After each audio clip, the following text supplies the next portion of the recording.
நான் எல்லாரையும் கெஸ்ட் எல்லாம் இன்வைட் பண்ணிட்டேன். தினேஷ் மாமா, நான் உங்களுக்கு அந்த இமேஜ் மட்டும் அனுப்பிச்சிருக்கேன். இமேஜ் ஃபைல் ஒன்று அனுப்பிச்சிருக்கேன். வேணாம் இல்லைன்னா நம்ம யூடியூப் லைவ் போயிட்டோம். நான் கெஸ்ட் எல்லாத்தையும் அட்மிட் பண்ணிட்டு இருக்கேன். அடுத்தது வந்து கோ ஃபார் ரெக்கார்டிங்.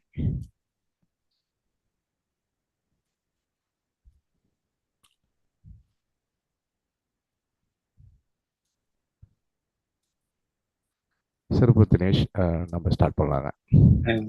சரி, சிறப்பு. அனைவருக்கும் இனிய காலை வணக்கம். நம்ம இப்போ தடம் 2025 நம்முடைய முதல் நிகழ்வு. இந்த திட்டம் நம்ம ஆரம்பிச்சு இதுல கலந்திருக்கோம். அமெரிக்க ஈகை தமிழ் சமூகம் மற்றும் ஔவையார் பாடசாலை முன்னெடுக்கும் இந்த நிகழ்வு நமது இளையோர் மேம்பாட்டு குழு நம்ம அமைப்புல இருக்கு.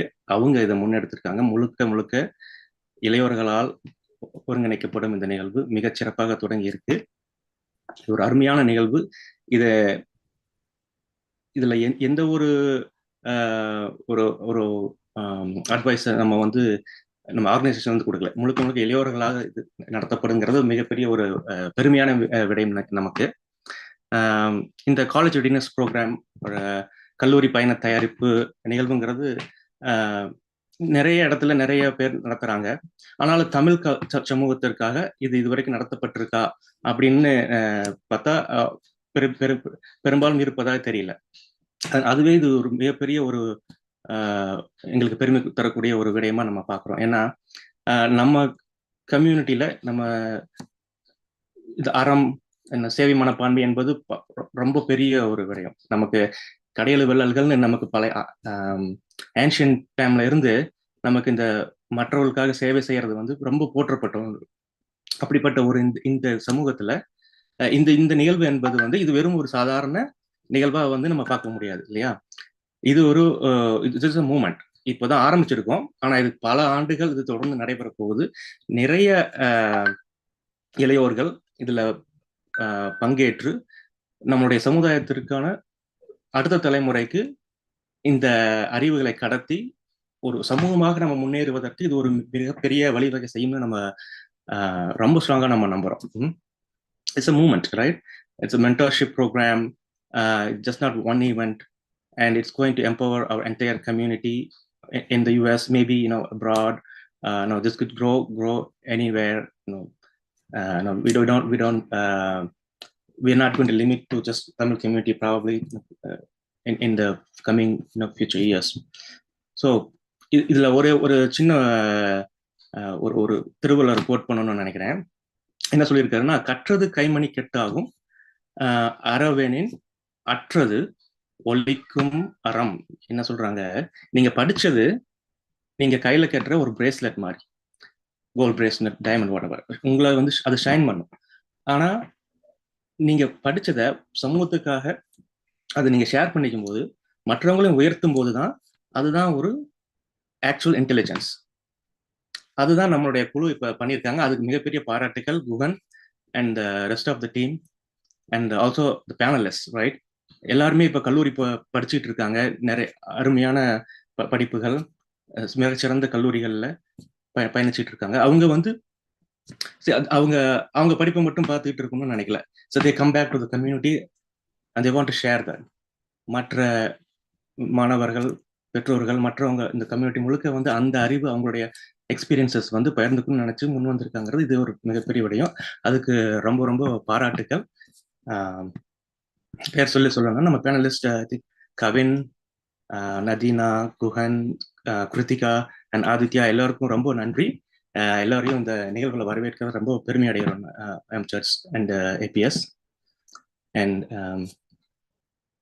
உங்க எல்லாருக்கும், மற்ற மாணவர்கள், பெற்றோர்கள் அனைவருக்குமே மிக ரொம்ப நன்றி. நீங்க இணைந்ததுக்கு அனைவரையும் இந்த நிகழ்வுக்கு வரவேற்று எனக்கு உரையை முடிக்கிறேன். நன்றி, வணக்கம்.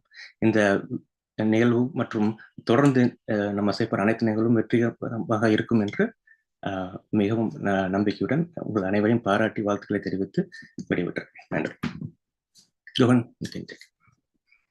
நன்றிங்க தினேஷ் மாமா. இன்று இணைஞ்சிருக்கும் அமெரிக்கா தமிழ் சொந்தங்கள் அத்தனை பேருக்கும் எனது அன்பு வணக்கங்கள்.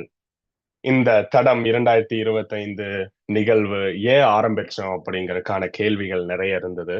அதற்கான ஒரு குறிப்பான ஒரு விடயம் கொடுத்துட்டு நம்ம ஆங்கிலத்துல போயிடலாம்.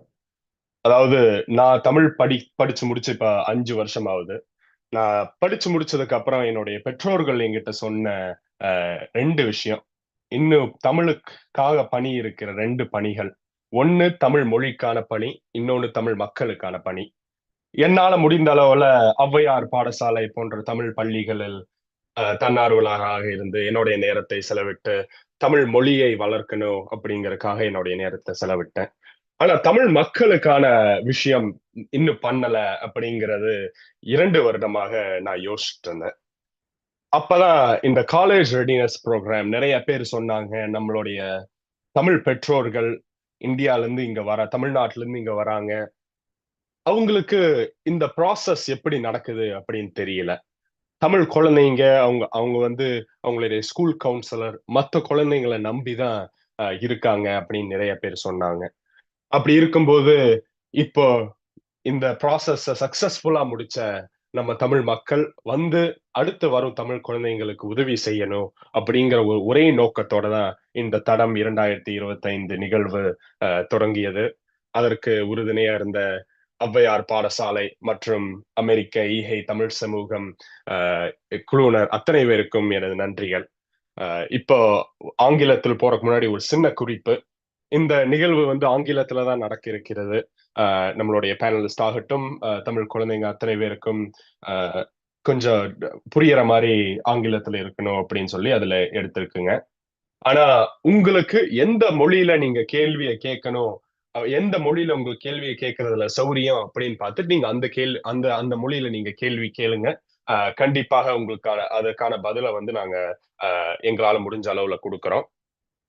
So I want to welcome you all to Thadam-2025. This panel is filled with a bunch of very successful individuals who have went through the process and have spent numerous hours to be here today and to be here only with one goal, and that is to help as many people as possible. So I do want to give a quick thing just to say that none of us are experts. None of us are running any type of coaching center as a primary source of income, but we are just here to help, and we're here to push forth our experiences onto the next generation. So with that, I'd just like to give a quick thing and to say that all of the panelists have put a lot of time and effort. So as audience members, please take a time and listening to everyone's introduction as they give it. They will share about 5 to 6 minutes worth of their journey that they've went through over the course of 8-9 years to come to where they've been at this point. And based on that, please ask a lot of questions and ask things that you think is going to help you in your process, wherever that might be, whether you are just now starting high school or whether you are a senior. Please feel free to ask any question and we'll try to get the best answer that we can. So with that, I'd like to introduce our first panelist, Kritika Santhanam, who graduated from the University of Connecticut this year. எல்லாருக்கும் வணக்கம். என் பேர் Kiruthika. I recently graduated from the University of Connecticut as a dual degree student, so a Bachelor's of Science in Molecular and Cell Biology and a Bachelor of Arts in an individualized major of Health Policy and Racial Disparities. This is a major that I actually created. When you go and tour college, you won't actually find this major in the little booklet they give you because I chose the classes that kind of come together and create this major.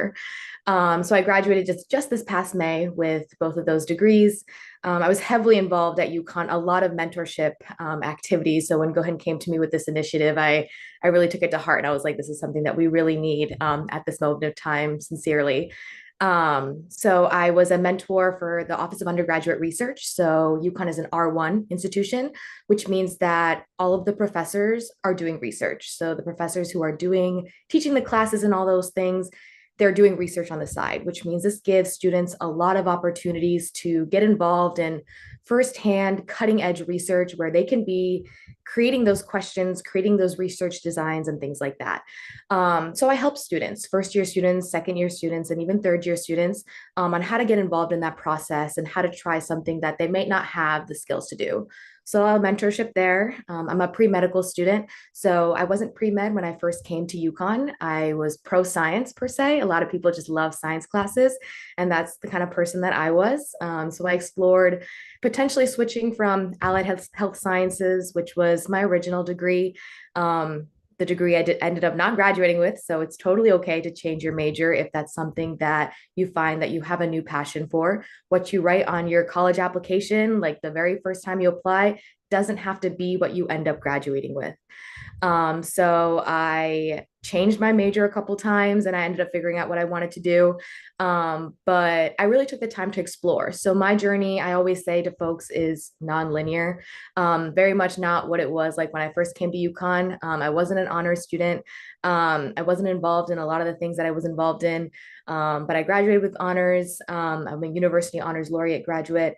So did my own research, traveled to Chennai, India, and produced a documentary project titled on disability advocacy in South India. So I was fully funded on that project as well. And that's one of the highlights of my college career. This panel is mainly focused on getting to college, and I recently graduated college, so I think I come in with a little bit of a different perspective. But what I like to say is I think my perspective will be beneficial with this panel because what you make of your college career once you get there is just as important as the decision you make of which college to go to. So obviously you can choose the best universities in this country. I think all universities are great universities, but then how you get there and how you navigate the new landscape is very, very important, and how to advocate for yourself for those opportunities where that truly inspire you and make you a better person and you're really interested in. But how do you get your foot in the door and how do you find those things? That's something I had to learn the hard way. I'll be very honest. I did not know how to do that. But then once I figured out how to do that and really advocate for myself, I was able to choose the right things and really, I guess, enhance my college journey. So I guess that's a little bit of a broad overview of kind of like my experience at UConn. I'm an in-state student, so a lot of people, the notion is that when you're an in-state student, everyone ends up going to UConn and that's the jazz. But I think my journey at UConn was very different than what you would say a typical UConn student may say. So with that being said, I'm happy to answer any questions of anything, and I'm really excited to be here. Thank you so much, Kritika. Next, I'd like to introduce Coven Cuther, a rising senior at Dartmouth College. Hi, everyone. So they asked us to start our intros with something in Tamil. So I just like to say my favorite Thirukkural. Vellatanaya Malanitam Mandartham Mullattanayadu Uyarvu. And I'll say the meaning in English. The height of a lotus depends on the depth of the water. And likewise, a person's greatness depends on the depth of their ambition. So I think that sentiment is really relevant for this college readiness panel today, and a reminder to all students, including us, to aim high. So just as a quick introduction, like Gunn said, I'm a rising senior at Dartmouth, the 26th. I'm studying psychology and chemistry. Thank you all for taking the time out of your Saturday morning to be here. That means either you or your parents or some of your family members are invested in your success, and we're really glad you could make it. I was the first one from my family to navigate the American college system, and I relied a lot on the people who went before me and a good support system around me. And I hope we can do that in any small part for you guys today. I just wanted to talk about some of the things I was involved with in high school and kind of give you guys a snapshot into my applications for college. Some of my extracurriculars included research at various places such as UConn, Yale, and internships at different pharmaceuticals companies. And this included doing projects and stuff like the Connecticut Science Fair, as well as various science symposiums. Another key tenet of my extracurricular experiences was volunteering and community service. I was really involved in volunteering with this local organization in Cheshire called DCI. And ultimately, through DCI and through applying to a grant program, I was able to take a trip to Bangladesh my sophomore year of high school, and I was able to tutor in an orphanage in English, which was truly an unforgettable experience. And I'm happy to talk more about that. As far as other extracurriculars goes, I was the president of National Honor Society, a student ambassador for Cheshire Academy, essentially being a tour guide or shadow for students, a member of the Science Olympiad, as well as an editor of the Paw Print, which was our school newspaper. I was a member of the Eco Leaders Club. I played trumpet in the orchestra and jazz band, and I also played varsity soccer and did taekwondo. And lastly, but also one of my favorites, I learned Tamil for years through Tamil school, participated in different theater and dance programs at cultural functions. And I was also a teacher volunteer at Agram Tamil School in Cheshire. After I graduated, I went back and helped teach some of the younger grades as well. And sorry, this part is going to sound like me tooting my own horn, but I really want to paint the full picture of myself as an applicant and what it looked like when I applied to college. So in terms of academics, I was a full IB student and I had a 35 on my ACT when I applied. And through these different opportunities, I was fortunate enough to win various awards, which I think really helped boost my application, which included subject awards through school, National Merit Commended Scholar, the Presidential Volunteer Service Award, and merit in various science competitions. Now, I might be running out of time, but I want to talk about a little bit about just how I found Dartmouth, or Dartmouth found me, I guess. It was completely on a whim, completely random, that my school was hosting this sort of admission style panel, and I went to it. And there was a representative from Dartmouth who was the class of 2019. And the way she just described the school as being such a tight-knit community and just the energy she had was so infectious. And that's where I kind of had like almost a falling in love moment with that school. So I think, like Kritika said, everyone's fit is completely different. And the ultimate goal of this whole admissions process is ending up at a place that you feel like that about. And I just want to end by saying my two main takeaways from this college admissions experience. First of all, is to embrace your uncertainty. My dad always tells me to do your best and leave the rest, and things will work out. I know there was times looking back now where I would stress myself out. I'd be like, oh, shit, am I doing the right thing? Am I doing this? Am I doing that? But ultimately, at the end of the day, if you find a path and a passion that works for you, things will work out in the end as long as you put the work in. And that kind of goes into the second takeaway I want to go into, is to find your passions. That's the true start of everything. Not to echo Kritika again, but I think success looks different, completely different for everybody. Like, I don't think two paths are the same at all. So success doesn't just mean one specific career path or doing this or doing that. It can look different for a lot of different people. And one of the best things about the college admissions process is it helps you grow not only as a student, but as a person in finding those passions. So yeah, I'm really glad to be here and I'm happy to expound on any of those things. And yeah, thank you guys again. Thank you so much, Kevin, for that insightful introduction. Next, I'd like to welcome Adi Kumar, Johns Hopkins, incoming junior. Hi, எல்லாருக்கும் வணக்கம். என்னோட பேரு Aditya Kumar, but you can just call me Adi. Like Kevin, I also want to talk about my high school journey, what I mainly did in order to prepare for college, in order to get me ready, in order to really hone my interests and passions before I actually started the application process and eventually went on to college. So before high school, I already knew that I wanted to go into medicine from like a pretty young age, around like 5th or 6th grade. And that's because I was already very interested in the body. I was very interested in medicine. I was very interested in anatomy. And I was also heavily inspired by my pediatrician. And that became a big driving factor as to why I wanted to go into pediatrics as well. So from that young age, I was already like convinced that whatever I want to do, any ECs, any interest that I had, it would always be shaped by medicine because that's what I was passionate about. And that helped serve as a point of motivation for me. It wasn't like I wanted to do ECs just for the sake of, oh, like my parents want me to do it or everyone else is doing it. I did what I wanted to do. And that's the key. That's the key thing there. You got to do ECs that you're really passionate about. So I carried that energy throughout high school. And once I entered high school, one of the first things that I was told by my counselor was that your ECs really matter and your longevity for your ECs really matter as well.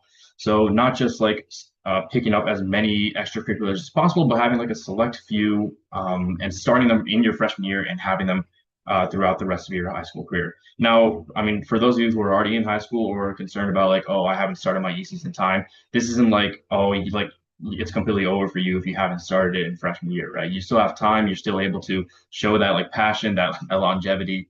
As long as you're able to show that you're like truly interested in it and that you're learning a lot, you're taking a lot away from it, you're able to contribute a lot, then that's perfectly fine. So it's not like you have to have 4 years in any extracurricular. But that's just what I was advised to do. So that's what I started in my freshman year. I joined clubs that I was really interested in. So I was a part of the math team. I did Model Congress. I did Model UN. And I was also a part of like almost every honor society present that our school offered. I also took up a vice president position in my Science National Honor Society, and that was one of my biggest roles that I was really interested in because it gave me the easiest outlet to easily contribute towards my community. There was a lot of stuff that we did, like for example, for Earth Day, we organized an initiative to clean up local beaches, both in Fairfield and Milford, just any trash cleanup, and that was really beneficial for the community.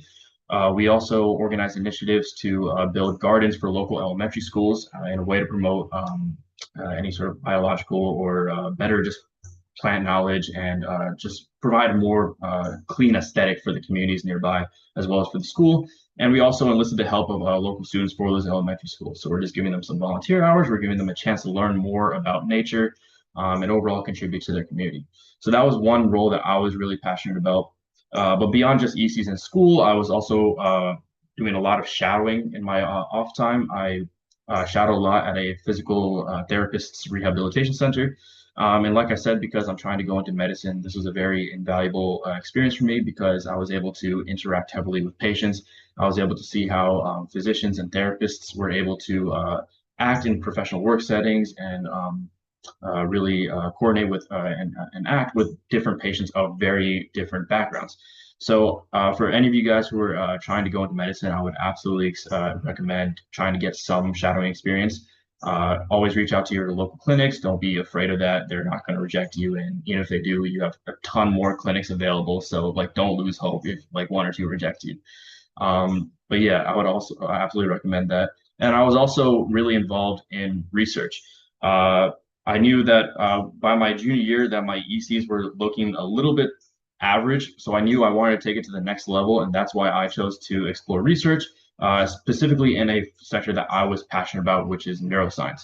So I mentioned that I was very interested in the body, but I couldn't choose like which part of the body I wanted to be focused on. So I decided to focus on the brain because if you focus on the brain, then you like subsequently learn about everything because the brain controls everything, right? So that's why I chose to do some research related to neuroscience. I ended up writing a secondary research paper examining the effects that different types of music can have on the brain in regards to neuroplasticity.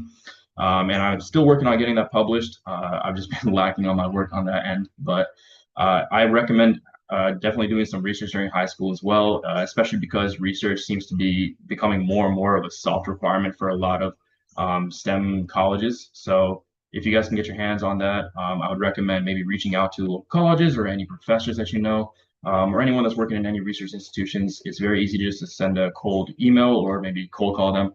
And ask them like, hey, I'm interested in this, I'm interested in that. Can you please give me some guidance? Or if you have any research positions, I would love to fill those. Or if you know anywhere that's giving me research positions, and please recommend me to that.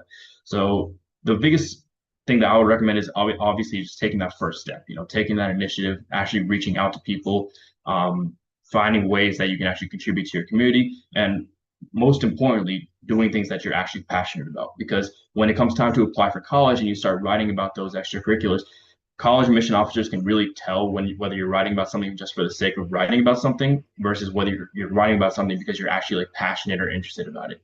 And writing about stuff that you're actually passionate about goes much farther than just actually writing about something that you're just doing for the sake of doing. So that's what I would really recommend. That's a big idea that I had when I was applying for college. And finally, I just want to conclude that when it comes to your college admissions process, it can seem really daunting for a lot of people. It seems like a big, like something to really, really be nervous about. But I would recommend that it's not really something that you should be nervous about. I would really recommend you welcome it with open arms because there's a lot you can take away from it. When you're answering those questions, you're not just like answering them for the sake of the admissions officers, but you're also able to learn a lot about yourself in the process and in a way that's going to help strengthen yourself as a person as well as strengthen your application overall. So I just want to finish off by encouraging you guys to really approach these college applications and your high school journey with an open mind.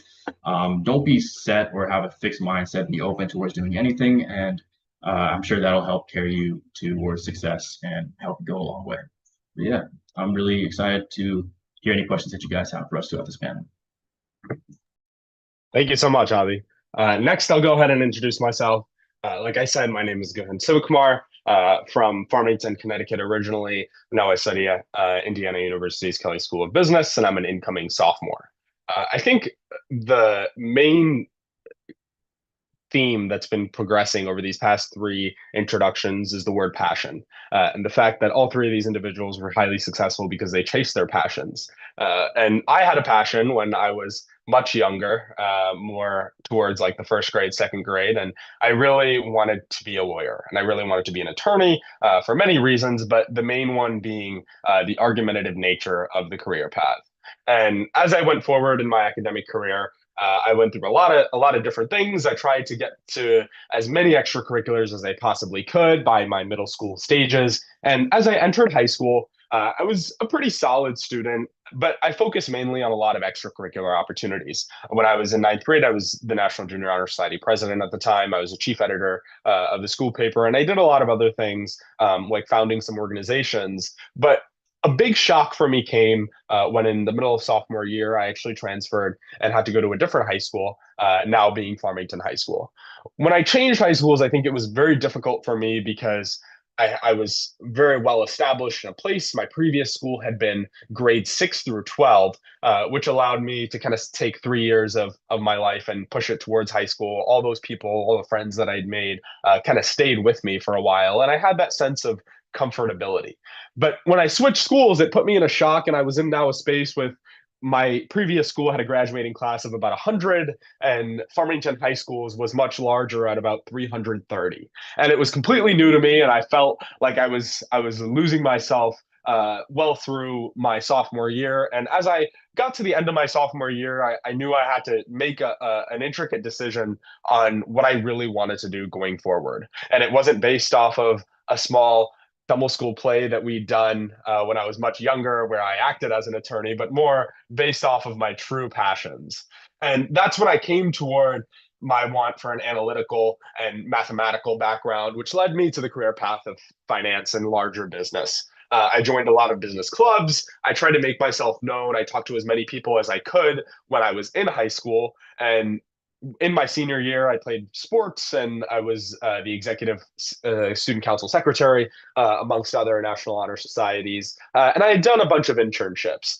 And when I got to Indiana University, I felt like there was so many people with the same exact passion for me. But the one thing that separated me was that I got put in different situations and environments continuously. And so I didn't have that sense of comfortability, and I didn't have that sense of not being able to transfer, not being able to switch from obviously Connecticut and Indiana being total different environments. So I think the main thing that I'd stress to anyone that's going through the application process is that what may seem like a misfortune in the moment, 5 years or even 2-3 years down the line will seem like the best decision you've ever made, or one rejection will turn into something that over the course of 4 years that you've attended your university, you'll feel like that was the perfect decision for you, or that was the perfect school for you. And everyone has certain preferences. And I think oftentimes people don't take the time to outline them.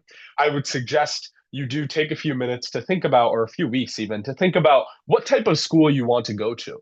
Some people enjoy the smaller, tight-knit community, as Coven mentioned. Some people like the bigger schools and like those environments more and prosper in those environments. So I think it's very important to put yourself in a position where you will succeed. And it's different for everyone. So do take that time. I'm happy to answer any questions that revolve around that business scope or larger high school scope. If there's any of you out in there that have switched high schools in the middle of your academic career, I feel that, and I definitely have that sentiment. So please do ask any questions that you have regarding any of that. I'm happy to be a voice and answer any of those the best I can.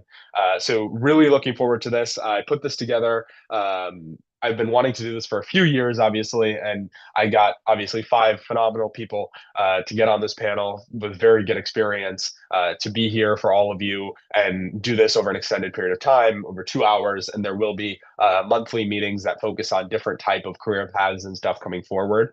So we'll look into that as we move towards the end of the Q&A. But really appreciate all of you for coming here and spending your Saturday morning, summer Saturday morning, where you could be on the beach or doing something else with the great weather outside. side, and looking forward to answering any questions. I'd like to also introduce our last panelist, the youngest of the group, Nadina, Harvard incoming freshman. Hi, everyone. My name is Nadina Badgerson. I'm really excited to be here with you all today. So I'm from Waterbury, Connecticut. I just graduated high school, and this fall I'll be attending Harvard University to study economics and mechanical engineering. So a big part of who I am comes from my background and my family story. I was born in Queens, New York, and I moved to Connecticut when I was a young age. I'm a first-generation American and a first-generation college student. So growing up, no one in my family really knew how the college application process worked. So navigating that on my own was a little overwhelming at times, but it taught me how to advocate for myself and to seek out opportunities.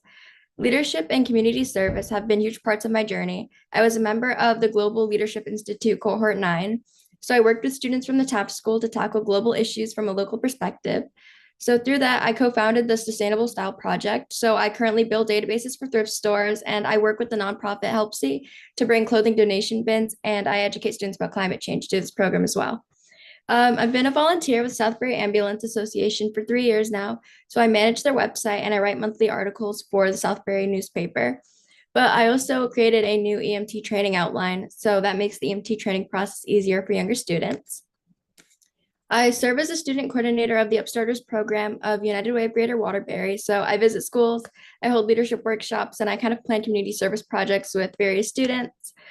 A big thing for me throughout high school was I was always passionate about improving educational quality, student well-being, and mental health. So I served as a student representative for the Student Advisory Council in my school safety and security task force. So I advocated for mental health resources and I proposed better communication systems for emergencies. I got to speak on a mental health act with my congresswoman, which is pretty cool. So I helped increase mental health resources for students. And I ended up interning for my city superintendent of schools my sophomore year. So I helped to shape our district policies regarding mental health. At my school, I founded our first competitive debate team where I served as debate captain for 2 years. And I also founded our STEM club where I taught members about new science topics and experiments. I was heavily involved in theater throughout high school, so I stage managed numerous productions, and I was a student director, so I directed 3 plays. And then outside of school, I was in dance for 11 years. I trained in ballet, tap, and jazz, but I left dance my senior year. During high school, I discovered my love for motorsports because I ended up becoming fascinated by the cars and the level of intricacy in racing. I fell in love with Formula One racing, which became the topic of my Formula One college essay and the focus of my future. So as I head to Harvard, I'm studying economics and mechanical engineering with the goal of exploring how technology and markets intersect with the automotive industry and motorsports itself. So looking ahead, I hope to work in motorsports in a business development or technical role so that I can be part of the evolution of racing. But I also hope to continue on with my work with public policy and international relations. So I hope to work for the United Nations one day and focus on economic development and sustainability while advocating for human rights. So yeah, throughout high school, I was motivated by my fascination with really engineering and science, and I kind of let that shape my high school career, but I also loved helping others, and I was really passionate about advocating for student well-being. So I'd say those two kind of led me through everything I've done throughout high school. So if there's one thing to take away from my background, it's that let your passion guide you. I focused on the 2 things I was passionate about, and that got me to where I am today. Thank you so much, Nadina. Thank you to all the panelists for giving us that in-depth introduction. The one thing that we wanted to stress is that we wanted to give forth all of our backgrounds very, very in-depth so that it gave the audience any type of opportunity to ask questions based off of any niche that you got in that introduction, whether that be whether you be interested in some of the majors that were mentioned or something else that happens to be your career interest. We're going to proceed into the live Q&A session. I'm just going to give a quick few things before we begin. We're ahead of schedule, so I think we'll have time for a few extra questions than planned. But essentially, we do have some scripted questions, but we mainly want to go through audience interaction. I think the main focus here is to make sure that we're serving as a resource for you. And in that respect, we are looking forward to answering any questions that you guys have. And those scripted questions just tend to be a backbone of more general pieces of advice that we have brought forward. So please do ask questions. If we have questions flowing from the audience, I think I'll resort to just those live questions. If you are on the YouTube stream, please feel free to put those questions in the YouTube comments, and we will answer them from there. If you are on the Zoom, please do ask those questions directly to us, not through the chat. We'd love to get to know you guys before you ask questions. If you are sitting with a parent, we'd appreciate if the kid asked the question. That'd be awesome.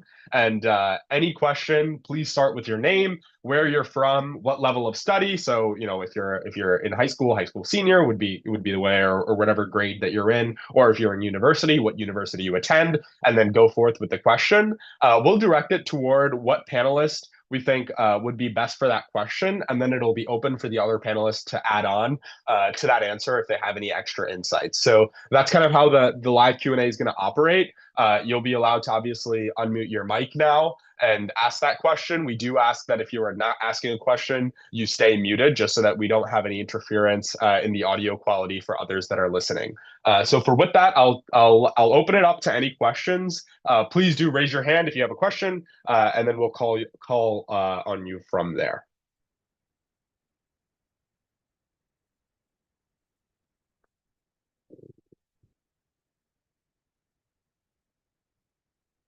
I'll start with one scripted question, and then we'll go to the audience. This one's for all of you. I'd like Kritika to kind of start on this one because she has the most retrospect on this.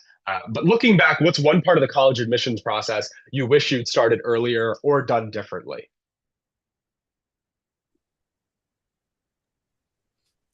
Yeah. I think I wish I took my college essay a little bit more seriously, because I didn't realize. So I guess why I'm saying this is because I worked for admissions for a little bit at UConn. Like I said, my journey at UConn was very left and right. So I had a job as part of admissions. I gave tour guides. I saw the insides of what admissions was like.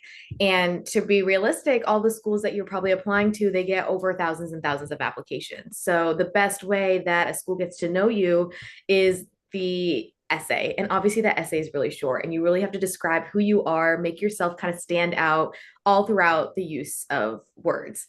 So I wish that I had started that college essay a little bit earlier. I think I started a little bit too late. I was an athlete all throughout high school. I actually went to Farmington High School with guhan. So I played tennis in the spring and I played volleyball in the fall. And the college application process is like its own class. Like you almost dedicate the amount of time you do for the application process as if it was another class on your schedule.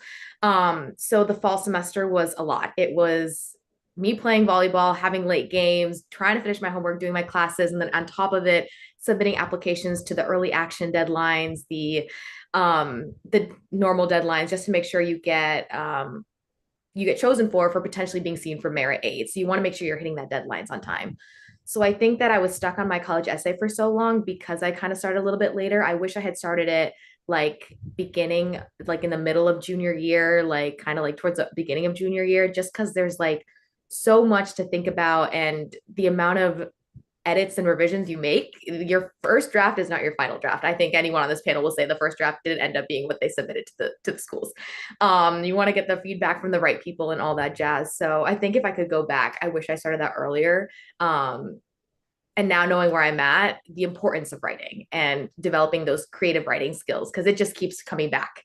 Everything you apply for, grad school, everything, it's creative writing. So developing that skill now is so beneficial because it'll come back to you.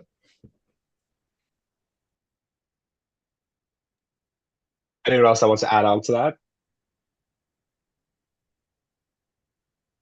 All right, I think we have a lot of people with their hands raised for the question and answer. So we'll start off with the first one on this list, Ujay Krishna. Hello, it's actually Likita. My name is Likita. I'm a rising junior at Northview High School in Atlanta. So I moved to the US in between my 9th grade. So like I attended 6 months of 9th grade in India, and then I actually missed 2 months of 9th grade in US and joined during October. And when I was in India, I heard about my school. I researched about my school. I found out it was one of the top schools in Atlanta. So I also found out that it's a really competitive school. So I was given a choice between 2 schools, which were equally competitive, and I had to choose one, and I chose Northview, which is one of the top ones. So when I came in, I had to figure out everything on my own because there was no one that I knew and no one I could go and ask help for. So everyone that I met was kind of like immigrants themselves who just moved here to like the US a year ago, or just like a month or something. They were new to US like me. And I had to totally rely on the teachers, my counselors, who weren't that, helpful because they were really busy with their own work. And I had to keep bugging them, like asking them questions, but I couldn't get a lot of answers to that. My main question is, my school is a really, really competitive school, and I have missed my ninth grade because I couldn't join clubs and do a lot of stuff that many people would have started in their middle school because I wasn't given the proper information, and then I did not have an opportunity to join clubs in my ninth grade. But then in my sophomore year, I kind of joined a few clubs, and I also became the outreach director of a club that me and my friends founded. And that was one of the most, big opportunities that I got. But as I'm gonna go into my junior year, I've got one role that I could use. But then I don't think that's a really, impressive resume that I've built so far. So I'm scared because from a school which is this competitive, where I've seen people graduate in their sophomore year, completing all their credits they had to, and they've, built their passion projects, and a lot of things they've done. But compared to me, I'm just figuring out, and I'm doing a lot of stuff, but compared to them, it's really less because I wasn't given the opportunity and time and data and information to do it. So, what would make me stand out and as an applicant to a big college? Of course, look at that. First, thank you so much for your question. I share that sentiment, and I really do appreciate your courageousness for asking that question in front of this many people. I'll have Coven give an answer to this, and then any of the other panelists can also jump on that have any added insight. Yeah, I'd love to. First of all, I just wanted to say I really empathize with that situation. I know, like, when I first went to high school, I'm an older sibling. So when I first went to high school, the last thing on my mind was college admission. So kind of getting that like late start in honing in my extracurriculars and things like that is something I can definitely relate to. Two things I want to say is just number one, it's a common saying, quality over quantity, right?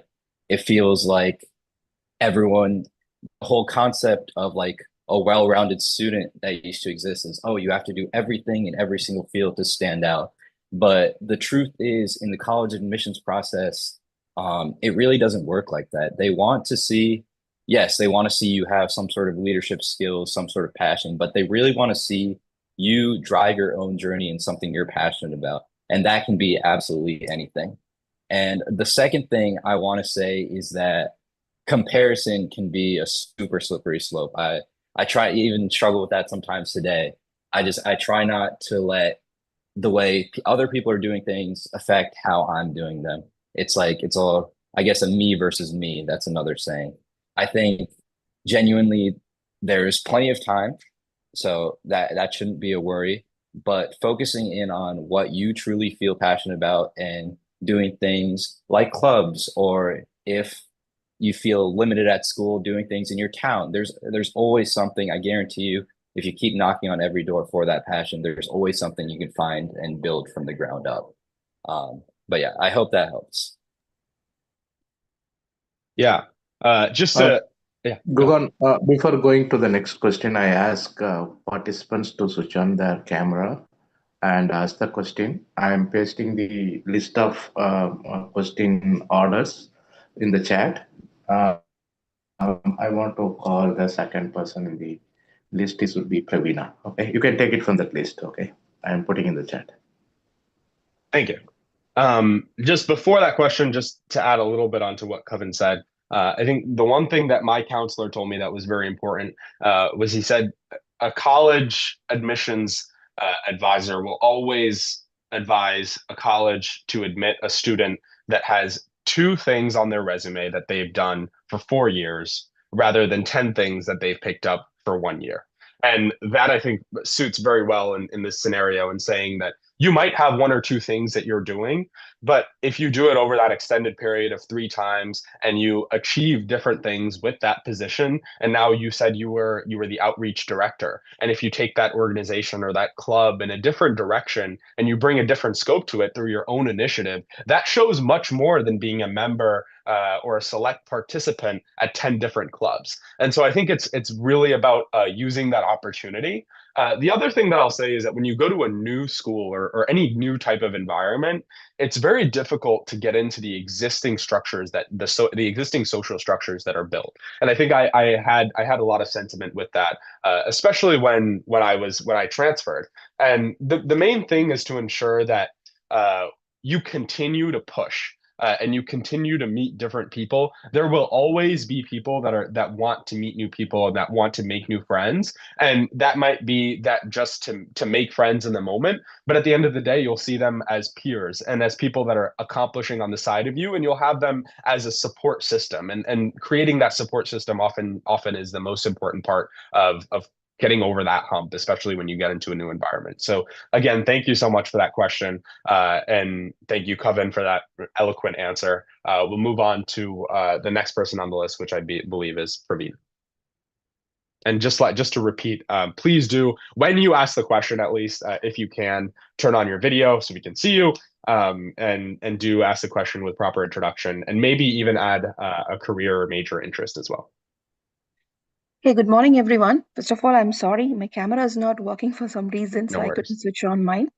Okay, I'm a parent of a 12th grader, and we are starting the process now. Basically, I have 2 questions. So, can someone share more information how this application process works for H4 students? So that will be beneficial for most of the parents who are here. Like any scholarships available. I know they will not be eligible for Pell Grants and all.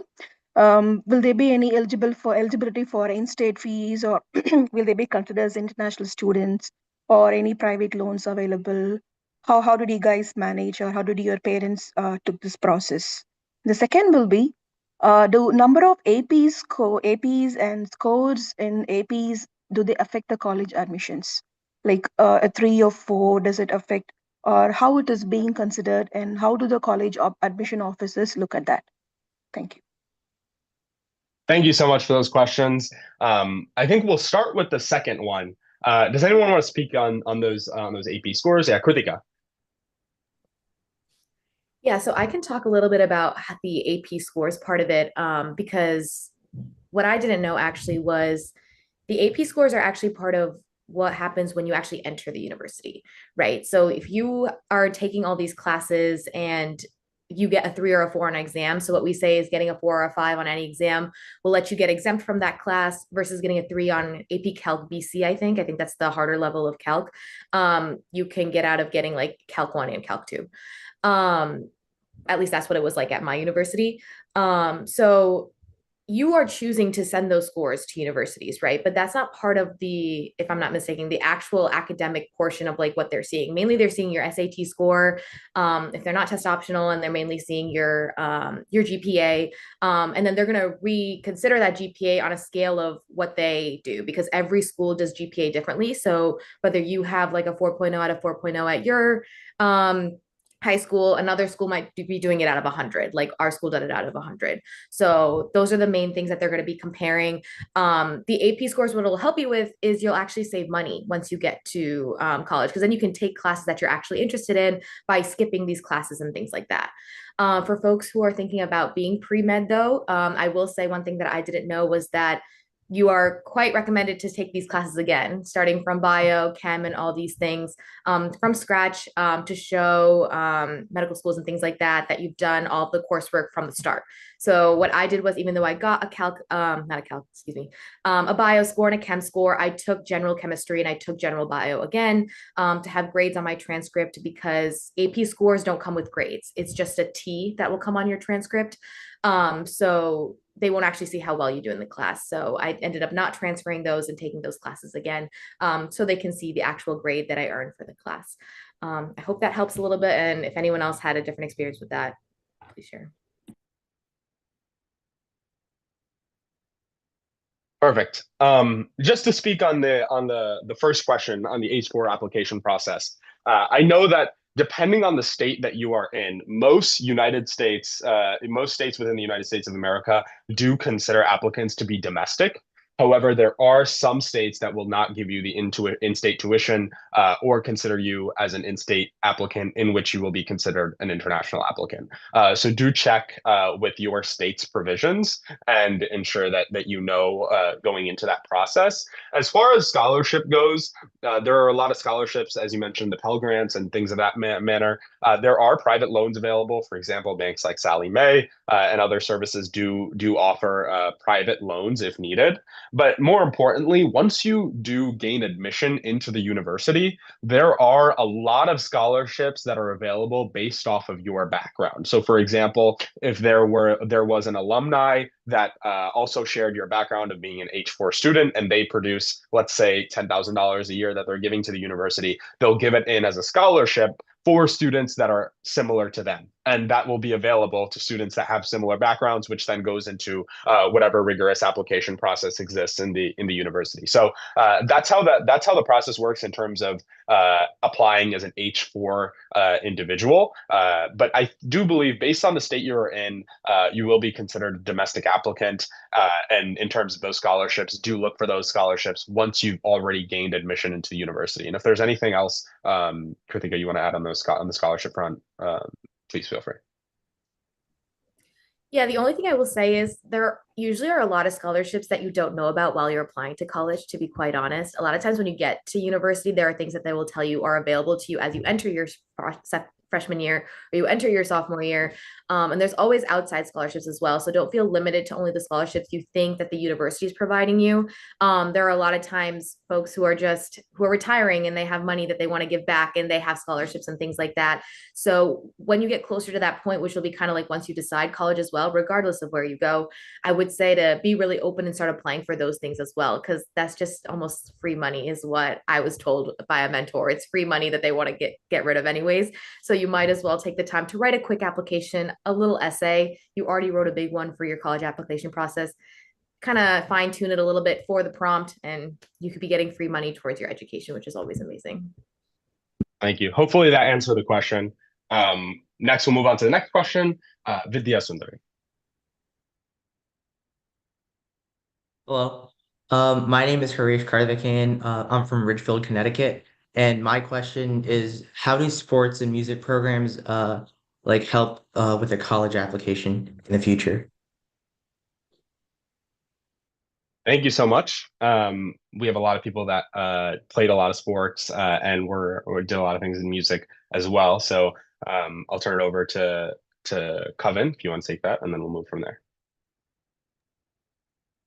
Yeah, so I think honestly, more so than the application portion, like I did trumpet and orchestra and jazz band. I played varsity soccer for 3 years.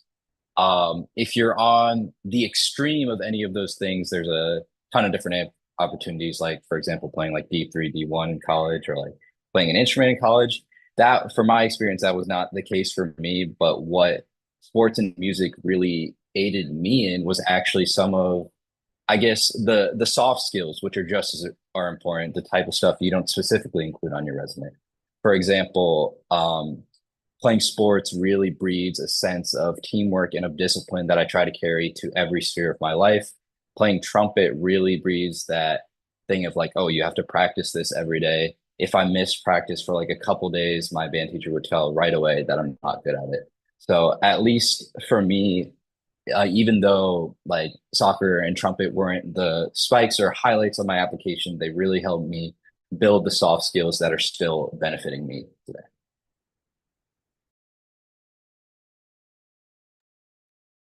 Well, hopefully that answered the question. Thank you so much for the question. We'll go to the next one on the list. Vishwa.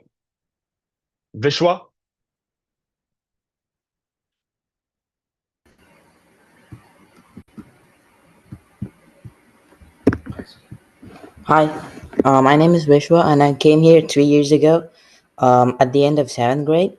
And my dream is to become an aerospace engineer. And the question I have is how to write about the college admissions essay and the resumes on how to like get more involved in that field. Yeah, thank you so much. Just to put in just a question about the more general resume building and also the college app process in terms of writing. Anyone want to take this one?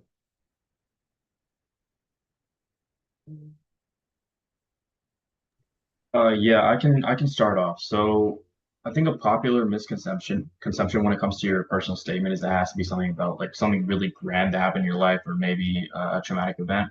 But that's not the case at all. It certainly can be about that, but a really popular choice, you'll have certain a list of questions that you can answer for your personal statement. And oftentimes, I think it's the seventh question is just the other option, which just gives you the chance to write about anything that you want, anything that happened in your life, no matter how minor, no matter how major. But the key thing is you just want to write about something that really speaks to you, that tells the admissions officers that you're for the colleges you're applying to. It really tells everyone about yourself. And I think it's 750 words. Someone can correct me if I'm wrong on that. But you have that 750 words to talk about whatever niches you have, whatever interests you have. I'd say stick to one particular thing. I think one mistake that I made on my first draft of my personal statement was that I talked about way too much. I thought it would look good if I talked about like everything that I had done up until that point, all of my extracurriculars, anything, because I thought that would help me stand out. But I really wouldn't recommend that. I think I would focus on maybe like a couple strong points, as well as focusing on like a very single consistent theme that you can ideally shape the rest of your application around. And that would overall help you appear as more of a strong applicant and make your application seem much more cohesive as well.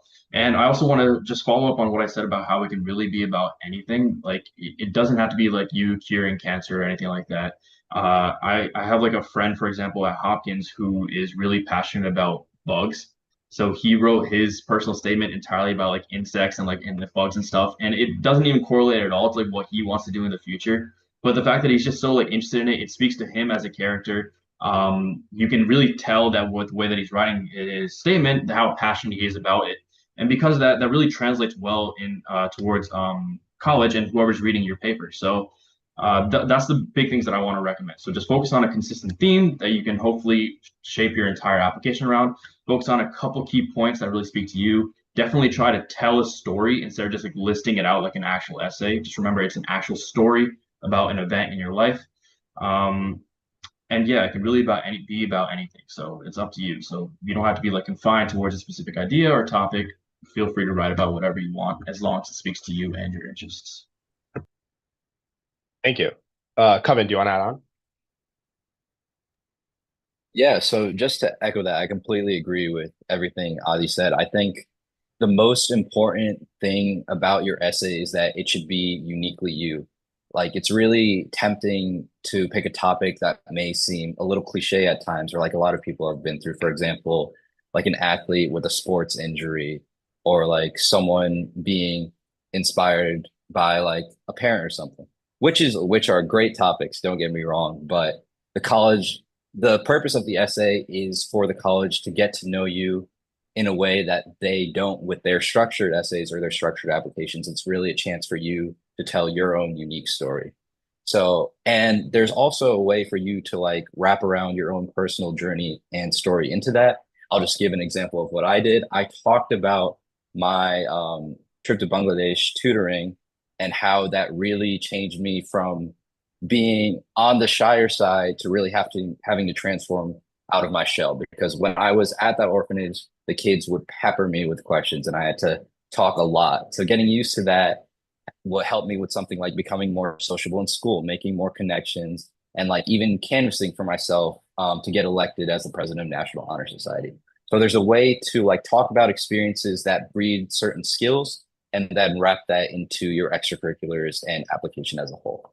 So yeah, I again just want to echo what Adi said in making that essay uniquely you, and just wanted to add on that thing about tying it to your personal journey as well. Yeah, just to sum up, I think that was a great question. And I'll just add one quick thing just to say that your application process and your specific application is an opportunity to show as much as possible.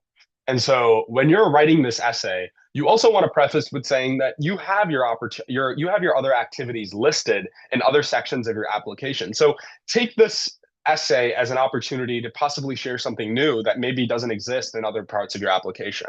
And that might be some way to make use of that space. And at the end of the day, every single space that you have on your college application, whether that be your activities, your essay, or any of those responses, supplemental responses, is just a space to show more about you.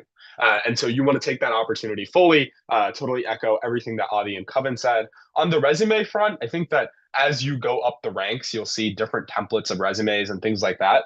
The main thing that you want to keep in mind when it comes to resume building is that once you have the activity, your resume should be built around what you've done with that activity, not what the organization is about, not what the club is about, but what you've done in the position. So if I'm a secretary of a club, I don't want my resume talking about what that club is. Your resume should be talking about, as secretary, you took meeting minutes, or as secretary, you engaged however many members. And so that is what's going to set you apart, not necessarily maybe explaining some of those organizations or giving context. So thank you so much for that question again. And hopefully that was an adequate answer. Next, we'll go to Moksha Prasad.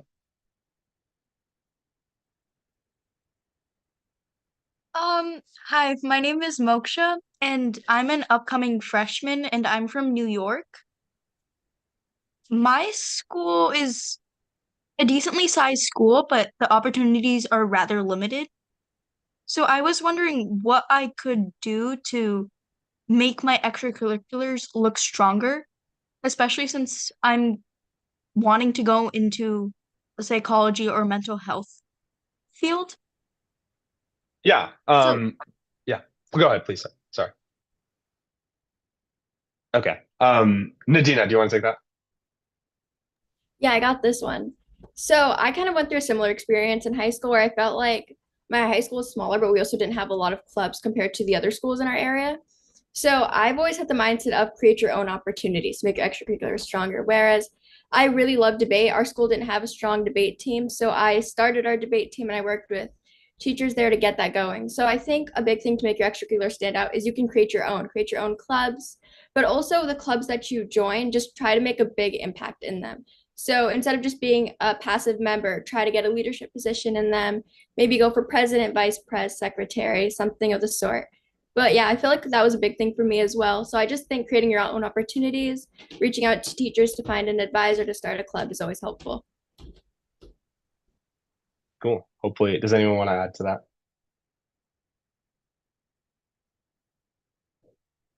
Okay. Hopefully that was a good answer to that question. Thank you so much. We'll go to Niranjan Ramkumar.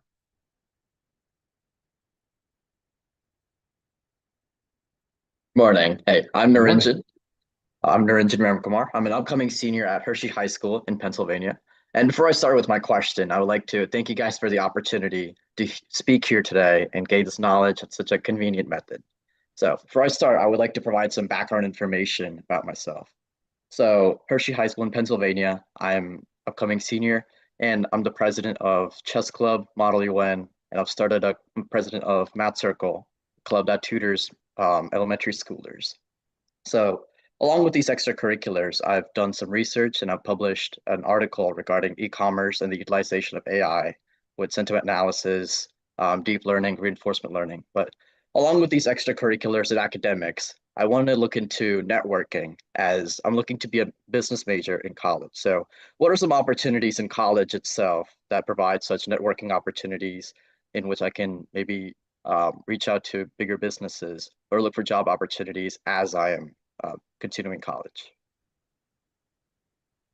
Yeah, I can take this. I think that fits the business forte a little bit. But once you get to college, there will be a lot of corporate sponsors that these schools have and businesses that they're partnered with, very large businesses. And what they'll do is they'll come into your university and they'll have career fairs and they'll have a lot of events where you get to go and you get to network with these recruiting professionals. And in fact, some of the bigger schools will have someone recruiting for that university. So they will have, for example, if it's PwC, they will have a PwC representative that is just for your school that feeds people into the corporation. So those are huge opportunities. The other thing that I would say that really helped me, especially throughout freshman year, is don't underutilize your juniors and seniors that exist.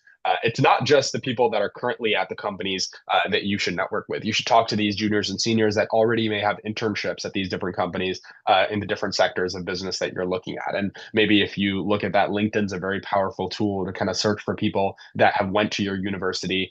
If you go there, you'll have the opportunity to go to a company and then choose your school. And from there, you'll get a list of alumni that exist, or even current students that are going to that corporation. So don't underutilize those individuals, because those people will often be the closest people that you get that connect with you, and then will not only serve as just mere connections, but will turn into mentors in the future that you can use when you decide to go through that recruiting process. So take advantage of the outright networking events as they're advertised, but also do take into consideration that just those simple interactions between maybe seniors in your clubs or other classes that you might be in are not anything to take up lightly. Okay, thank you. And I would like to follow up with another question, if time permits. Okay. And I've seen some of my peers network with a regional officer in the area for some of the more competitive schools. I'm a little bit curious about how that works and how some people network, talk to the regional officer, and how that would potentially affect and benefit their college application during the season. Is there anyone that wants to take that?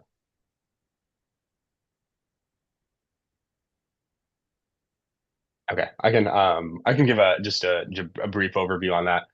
From what I understand in terms of the college application process, the people that are grading your application it's a blind grading, so they just look at your application as it is. I don't think that there is name attached. I think maybe every university might do it different. Yeah. So that's kind of how the process works. In terms of talking to a regional advisor, the only way I see that helps is possibly having them talk to you about what that school might value in terms of maybe that school looks for people with high extracurriculars or high volunteering hours, and maybe they might be able to point you in that direction. But I don't necessarily know how that directly correlates with a direct admission. Okay, I see. Well, thank you very much for your time, guys. Thank you. And thank you so much for your questions. I'm happy to add to that as well. Please. Yeah, so as far as I know, the way it works is you're assigned a regional admissions officer based on where you live. Networking with them themselves, I don't think is like insanely important, but one thing that can be very useful is if you make a genuine effort to get to know them, because eventually the way it works is that each regional officer has a batch of applications they read, they pick out the cream of the crop, and then everyone comes together and then sort of makes the final decisions. So like small things, like if you have a question, going to the regional admissions officer first, just doing small things like that so they sort of get to know your name, I think. Because once you can attach a face to the name, it becomes a lot less superficial. So yeah, I hope that sheds some light on the process. Perfect. Thank you so much for the question, and thank you so much for your comment as well. Yeah. Guhan, before moving to the next question, I have few information shared in the chat. Whoever wants to join with the AmChat Youth Excellence team, they can go there and register themselves. The link is in the chat section.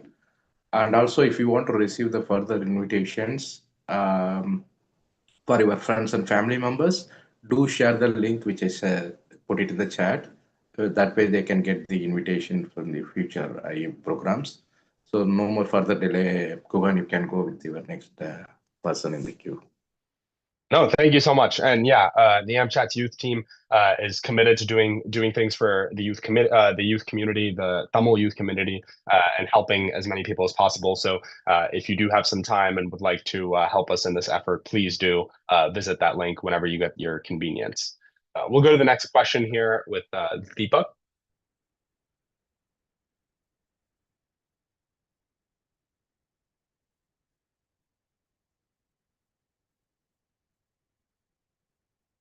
Okay, I think they might. All right, there we go. Sorry, my bad. Perfect. No worries. No worries. Wasn't allowed to unmute. Yeah. So I had a question. A lot of you guys talked about. So first off, talk about myself. I'm gonna be a sophomore. I'm from Michigan. I go to Novi High School right now. And I know that a lot of you guys talked about being presidents of multiple societies. And I know in my school there's the National Honor Society. I wasn't really sure if there's any others and how you guys found those. That was kind of my question, how you guys found those kinds of societies and becoming presidents of them. Yeah. Avi, do you want to speak on this one? Yeah, I don't know if I can give you an answer that will satisfy you. I mean, it was just already available for me at my school since they're all organizations that a lot of people have already been interested in. So because of that, all those honor societies have already become like a pretty big part of our system at our school. So of course we had the National Honor Society. In case you're curious what else there were, we had the Science National Honor Society. We had English. We had social studies. We had math. And then we had one for each of the languages. So we had Spanish, which I was part of, and then we had French, Latin, etc. So those are the ones that were offered at our school. And in terms of how you got into them, it was based off of your GPA for that specific like subjects classes. So I think you had to have like a minimum of either a 3.5, I think, for those respective classes. And then you would get the invitation to apply for it. And then based off your application, then you would be accepted into it. And then once you were in the society, I think during those like first like week or so of being like inaugurated into the society, then we would have elections open up. So again, that was all like set up for us by the advisors of the honor society. So that's typically how we did that. I will say this actually because I just remembered for the Science National Honor Society. If you don't have that in our school, I think that was also very new in our high school. And so what one student did in the previous year was they actually took the initiative to bring the honor society to our school. So it's important to remember that for each of these honor societies in your high school, they're just like subsidiaries or just like smaller versions of like the actual like national honor societies that are present in the entire country.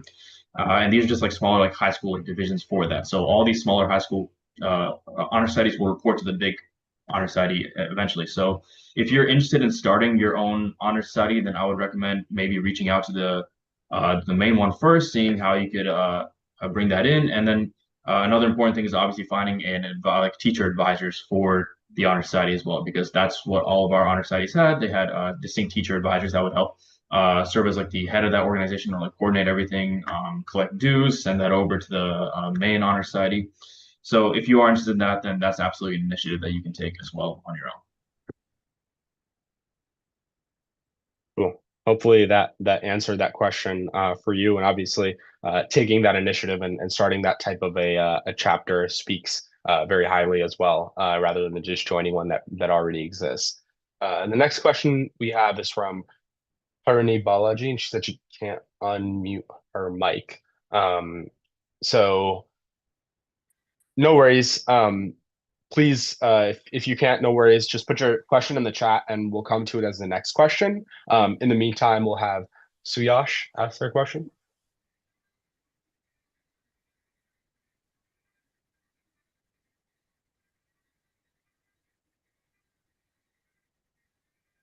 Hi. Hi. I'm Harini Prasad. I think they confused me with Harini Balaji. And so, should I just ask my question now? Because there's two of us, but like we have to. Yeah, no worries. Go ahead. No worries. Vanakkam, என் பேர் Harini Prasad. I was born and brought up here, but I did move a lot, like my entire lifetime. And so I did struggle a lot with like English being my second language and just moving and being introduced to new environments. And like teaching kids with ESL has always like been like a passion of mine, and I really want to start like a new club in my school, and I don't really know how to like get that going. So I wanted to ask for some advice about that. But I also wanted to ask about how right now I'm like going to be a sophomore in the fall, And I'm already committed to a lot of big organizations within my school, including speech and debate and like various sports and other small clubs and stuff that I can get leadership positions in. So I feel like committing to a new club would be a lot, but I want to know if it's like worth it, especially since I'm like passionate about it. Yeah. Nadina, do you want to go ahead and take that question? Yes, I got it. So in terms of starting a new club, I've started a few. I think the first step is to find an advisor at your school, obviously, a teacher, any staff member who's willing to advise your club, run it for you. But I also think what was really helpful for me was having my framework prepared before I went to the advisor.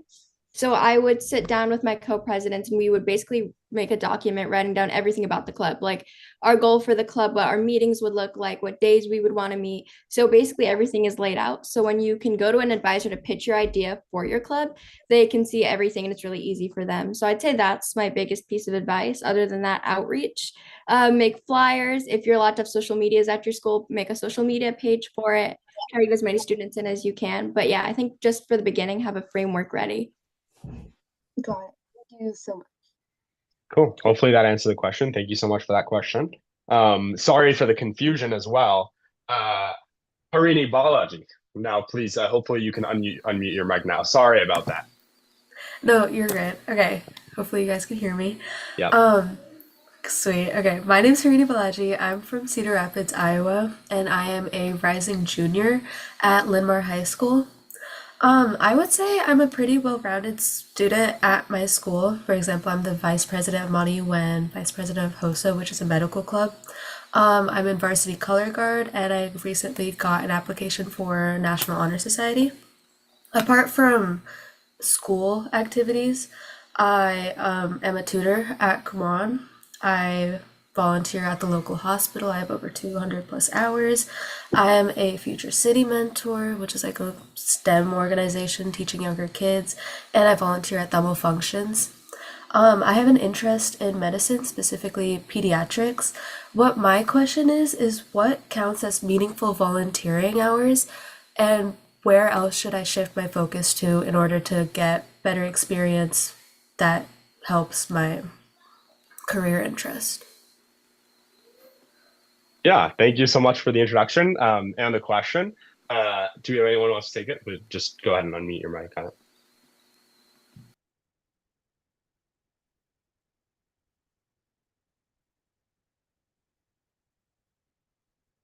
Kevin, go ahead. I was trying to unmute. But I can start off. I think if you're sorry, one thing I would recommend is definitely getting that experience with patient interactions, right? Because you'll never really it's easy just to say like one thing like, oh, I want to go into medicine, I want to be a doctor, but you'll never actually know until you get into that setting. And you actually like are able to observe what's going on, observe what the physicians are doing, observe how patients are interacting and how you interact with patients. So I'd recommend definitely get that experience like as soon as possible, especially if you're considering going into a career in medicine. And in terms of how you get that experience, I mentioned this a little bit in my intro, and I can elaborate a little bit more on it now. Just reach out to these to any sort of healthcare clinic. So you can reach out to urgent cares, you can reach out to other pediatric clinics nearby. Just say that you're looking to volunteer. You can always send them an email or just call them straight up, or possibly even the best option, just go and visit them in person.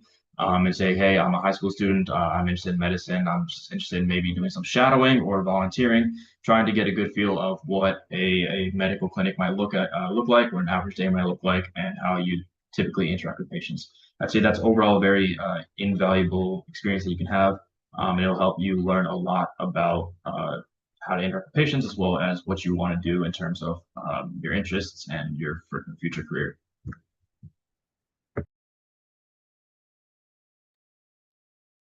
Thank you so much, Avi. Is there anyone else that wants to kind of add on to that? Yeah, I can. Oh, sorry. Wait, Kritika, go ahead. I'll go after you.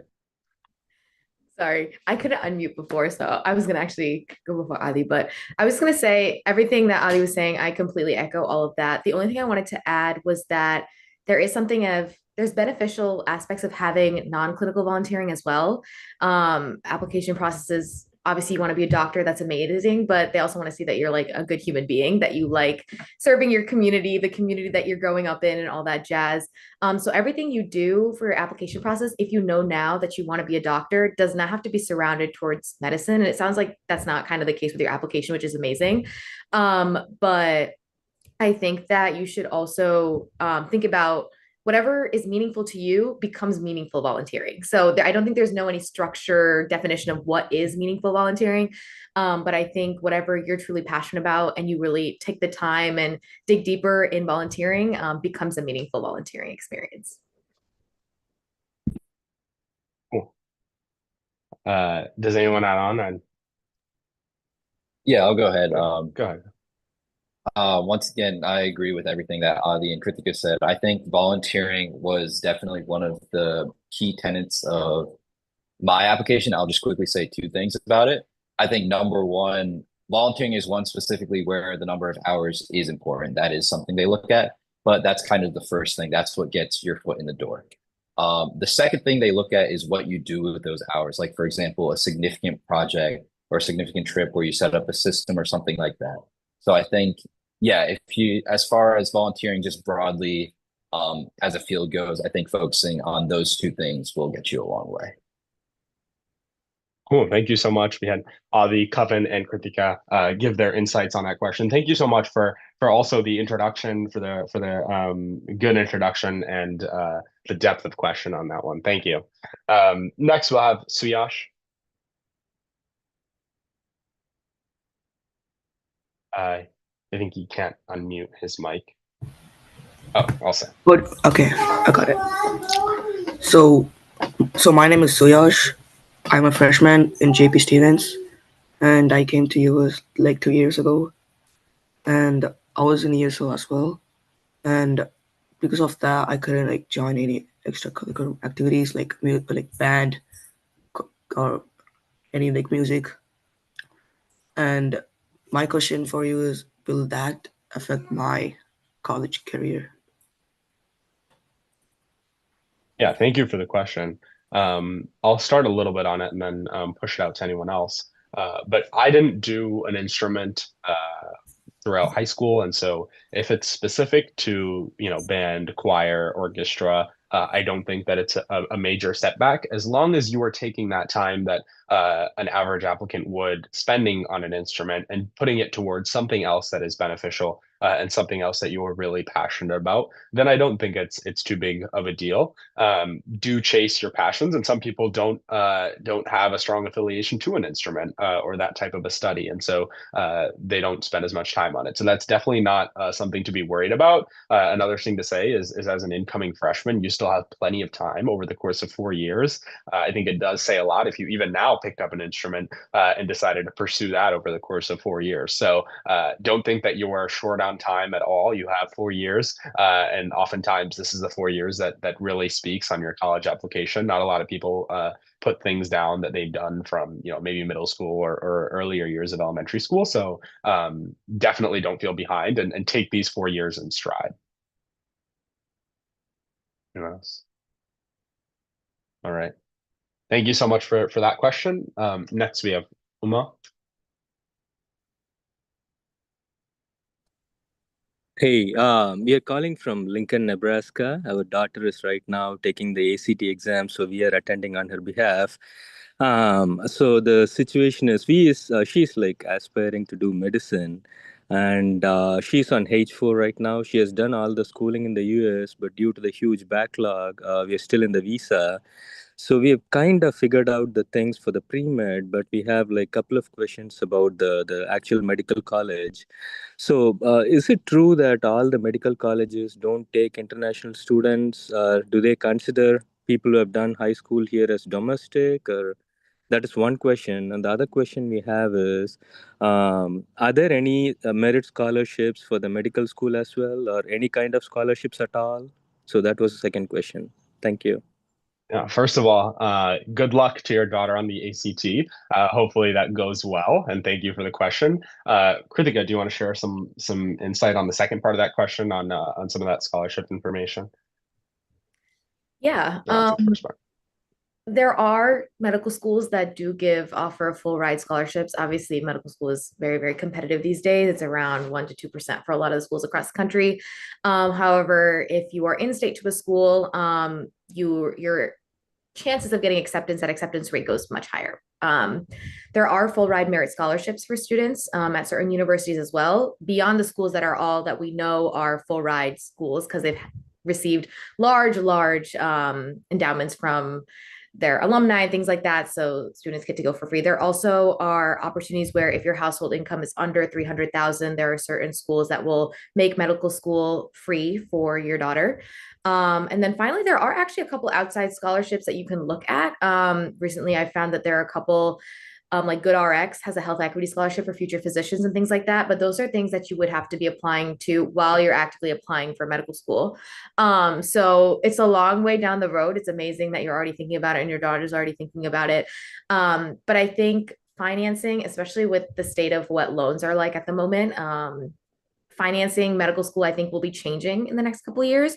So I think that keeping in mind that if you're doing what you're doing, you're passionate, and a school really wants you because everyone's good at science, everyone gets good grades who applies to medical school. So those merit scholarships and things like that go to students who are like the outlier almost. It's like the 1 in a million. They're seeing that student who's done some totally different things than what they've usually been seeing. So I would tell your daughter just to continue her path, doing what she thinks is interesting, and then kind of take it from there.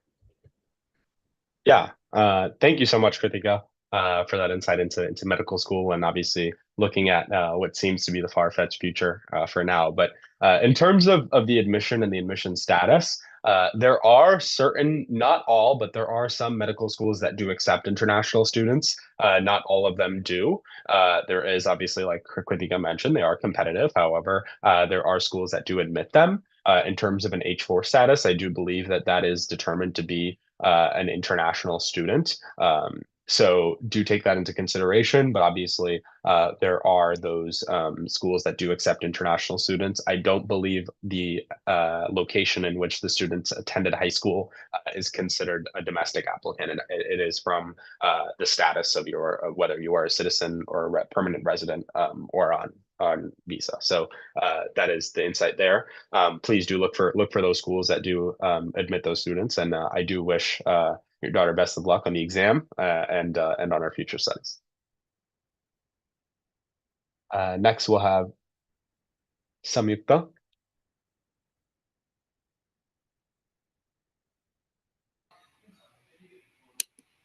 Hello, I'm Samantha. I'm an incoming freshman and I live in Prosper, Texas, and I'm going to Richland High School. I've wanted to do medicine since I was like in first grade, and I went to a pediatrics and a doctor let me take the temperature for like a couple children. I was really interested in it.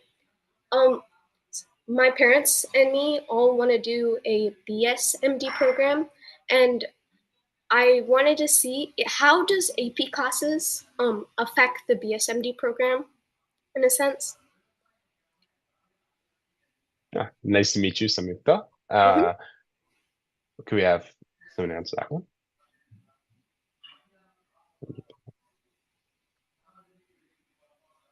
Anyone? Yeah, I can take it. Sorry. Yeah. No. Hi, so it's really great that you're interested in the BSMD program. UConn also has a BSMD program as well. A lot of schools around the country have them. So the BSMD programs usually have their own application process. They're going to have a separate interview beyond what you would be doing for the normal application process. It's a really select cohort. Like my school only had like 15 students. Your AP scores specifically don't have anything that's not going to play a huge role in that. It's going to be a lot of what they're already seeing. There is no supplemental application sometimes for these programs. They're really just going to see what you're already providing them, give you an interview, and see what you're like in person at that interview. But what I will add is that a lot of students I meet with get really upset when they don't get into the BSMD programs. These programs are conditional acceptances. It doesn't mean that when you get into the program that you're like 100% bound to end up at that medical school. You still have to get the MCAT score. You still have to have a favorable interview. That's the terminology they use. Have a favorable interview, and that's kind of like what that conditional acceptance is on based on that BSMD. And you still can go straight into medical school even if you're not into a program, since it is that competitive. But I do wish you the best of luck. And no, I don't think APs have that big of a stance. I think you having a well-rounded application, kind of having a somewhat of a theme that you've explored medicine already, you've explored research and that kind of stuff, will set you up for success in that process as well. Okay, thank you. I also had another question. While I'm taking extracurriculars outside of school, like badminton and Carnatic, my parents, like all of us, have like this stereotype that you have to do a competition and win in a competition so you can show proof to apply, put that in your college. So like instead of just doing it for 4 years and then writing it down, how does like that show proof to the college that you did it? Yeah, thank you for that question. Avi, do you want to give some insight on that? Yeah, I don't think there's anything that requires like you showing proof per se. You definitely don't need like a competition or anything like that to like prove that you're interested in those activities. It really is just a matter of like you putting down and you writing about how that interests you, how you really are like committed to that, how you really enjoy doing that, how that's a big part of you and your cultural identity as well. So yeah, you don't. I'm just gonna keep it short. You don't need a competition or anything to prove it. Just talk about like how you're interested in it. Talk about how it's a big part of you, how it makes you up, how that defines your personality, etc. Okay, thank you. Guhan and team, Go before ahead. going to the next question, ஒரு சின்ன announcement. Yeah. ஒரு சில பேர் வந்து சேட்ல வந்து இதனுடைய recording கேட்டிருக்காங்க. நான் சேட்ல வந்து யூடியூப் லிங்க் நான் போட்டிருக்கேன். நீங்க அங்க போனீங்கன்னா இந்த ப்ரோக்ராமுடைய யூடியூப் லிங்க் உங்களுக்கு கிடைக்கும். அதில் நீங்க பார்க்கலாம். ஒரு சில பேர் எப்படி இந்த இதுல நம்ம ஆம்சாட்லையும் அவையார் பாடசாலை எப்படி சேருதுன்னு கேட்குறாங்க. அவங்களுக்காக ஒரு குயிக் 2 minutes வீடியோ ஷேர் நான் கொடுக்குறேன். என்னோட ஸ்க்ரீன் தெரிஞ்சதுன்னா நீங்க எனக்கு கன்ஃபார்ம் பண்ணுங்க.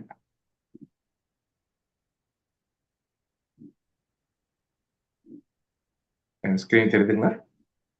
ஓகே, AmChat.org அப்படிங்கிறது தான் நம்மளுடைய ஆர்கனைசேஷனுடைய வெப்சைட். நீங்கள் இங்கே போயிட்டு இங்கே நீங்கள் ப்ரோக்ராம்ஸ்க்கு வந்து நீங்கள் சைன் அப் பண்ணிக்கலாம். If you wish to join as a volunteers, நம்ம யூத் வாலண்டியரிங் டீமோட நீங்கள் சேரணும் அப்படின்னா இங்கே வந்து உங்களுக்கு தன்னார்வ படிவம் இருக்குது, வாலண்டியர்ஸ் ஃபார்ம் இருக்குது. அதை நீங்கள் ஃபில் பண்ணி உங்களுடைய இன்ஃபர்மேஷனை எங்களுக்கு ஷேர் பண்ணீங்கன்னா we will reach out to you. சரிங்களா? அப்புறம் வந்து இந்த ப்ரோக்ராம் வந்து யூடியூப்ல இந்த இடத்துல லைவ் போயிட்டு இருக்குது. அதனுடைய லிங்க் நான் சேட்ல போட்டிருக்கேன். அதை எடுத்து நீங்க ஃபர்தரா ஏதாவது நீங்க கொஸ்டின் மிஸ் பண்ணியிருந்தீங்கன்னா நீங்க பார்க்கறதுக்கு உங்களுக்கு வசதியா இருக்குங்க. சரிங்களா? நன்றி.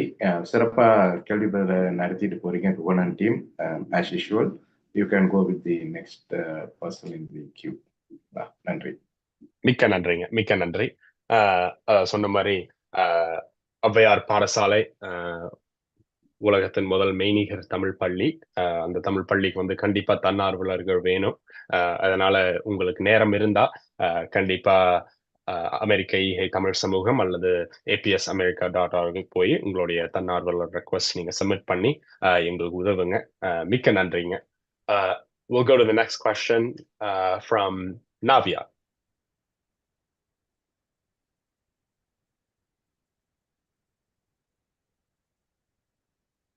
Navya, I think you can unmute. Unmute request கொடுத்திருக்கேன் Navya. Please accept and speak.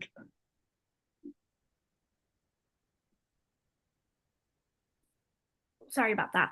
No worries. I'm Navya, and I'm going to be an upcoming freshman in Cheshire High School. And I have a strong passion for medicine and biology. And in my 8 years of like education, I have moved around a lot. And I just wanted to know, what are the hardest and enjoyable parts of choosing or like pursuing a career in medicine? Yeah. First, we'll have a fellow Cheshire resident share some insight there. Kevin, you want to start on that? Yeah, sure. I guess I'll talk about my journey a bit more specifically. So I've always been interested in science for a really long time, but whether to go on the research path or medicine path is actually something that I'm deciding myself right now. So I guess I'm kind of in a weird way in a similar boat to you, also being from Cheshire. Um, I'd say the things that I'm looking at specifically, and the reason why this decision is so hard is what I can imagine my career 10 years, 20 years down the line, what I'll still love doing. Will it be doing the stuff I do now in the research lab, like tinkering, working with my hands? I love doing that kind of stuff. Or will it be like interacting with people, interacting with patients? I have some past experience like assisting with that, and I love that as well. So yeah, I think Adi and Kritika can probably speak more specifically to this, but looking at essentially like gaining exposure to both sides of those interests and using those experiences to inform your decision.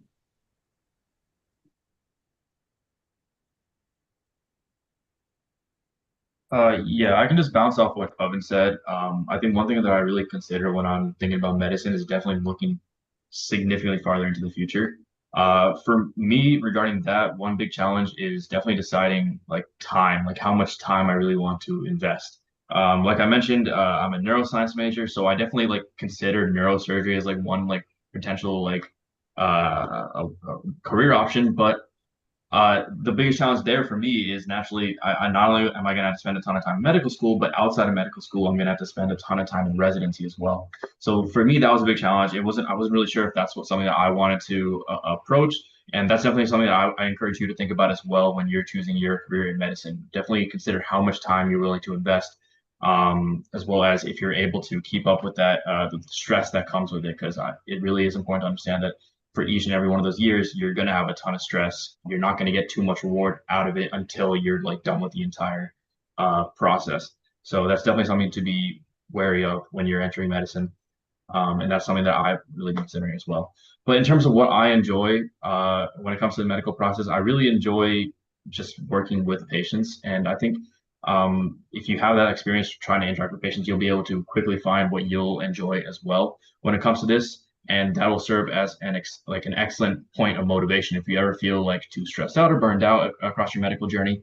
Just remember that just remember what motivates you and what drove you to take up medicine in the first place, and use that to fuel you throughout your journey. But that's typically where I find my enjoyment.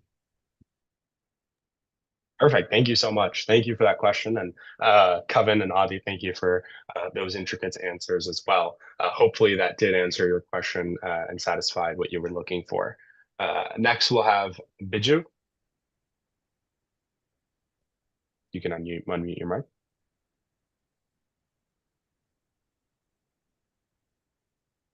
Yeah. Hey, Biju, yes. All set. I'm a mom of a upcoming sophomore kid. Sorry, I have a little bit of bad throat today. So she is a competitive cheerleader outside of school, and she's in cheer team in the school, and she's very much interested and deep in that area as an athlete in there. But other than that, she haven't started any club or any the volunteering or passion project. So you kids have spoke a lot about like multiple passion projects and starting a lot of things, right? So can you speak a little bit about like how part of it, like how do we start a passion project? How do we start, like how do we talk to companies, do we talk to organizations, basically how? That's my first question. And the second question is, while doing with the cheerleading, her most of the time is going with like competitions and practices out there. And volunteering part, how do we record the hours? Like, who records it when submitting the applications, basically? Thank you so much. Yeah, thank you so much for your question, the two-parter. First of all, it's very impressive. Competitive cheerleading is not one that you get often, so that's very nice. And we'll have anyone can unmute your mic and take that.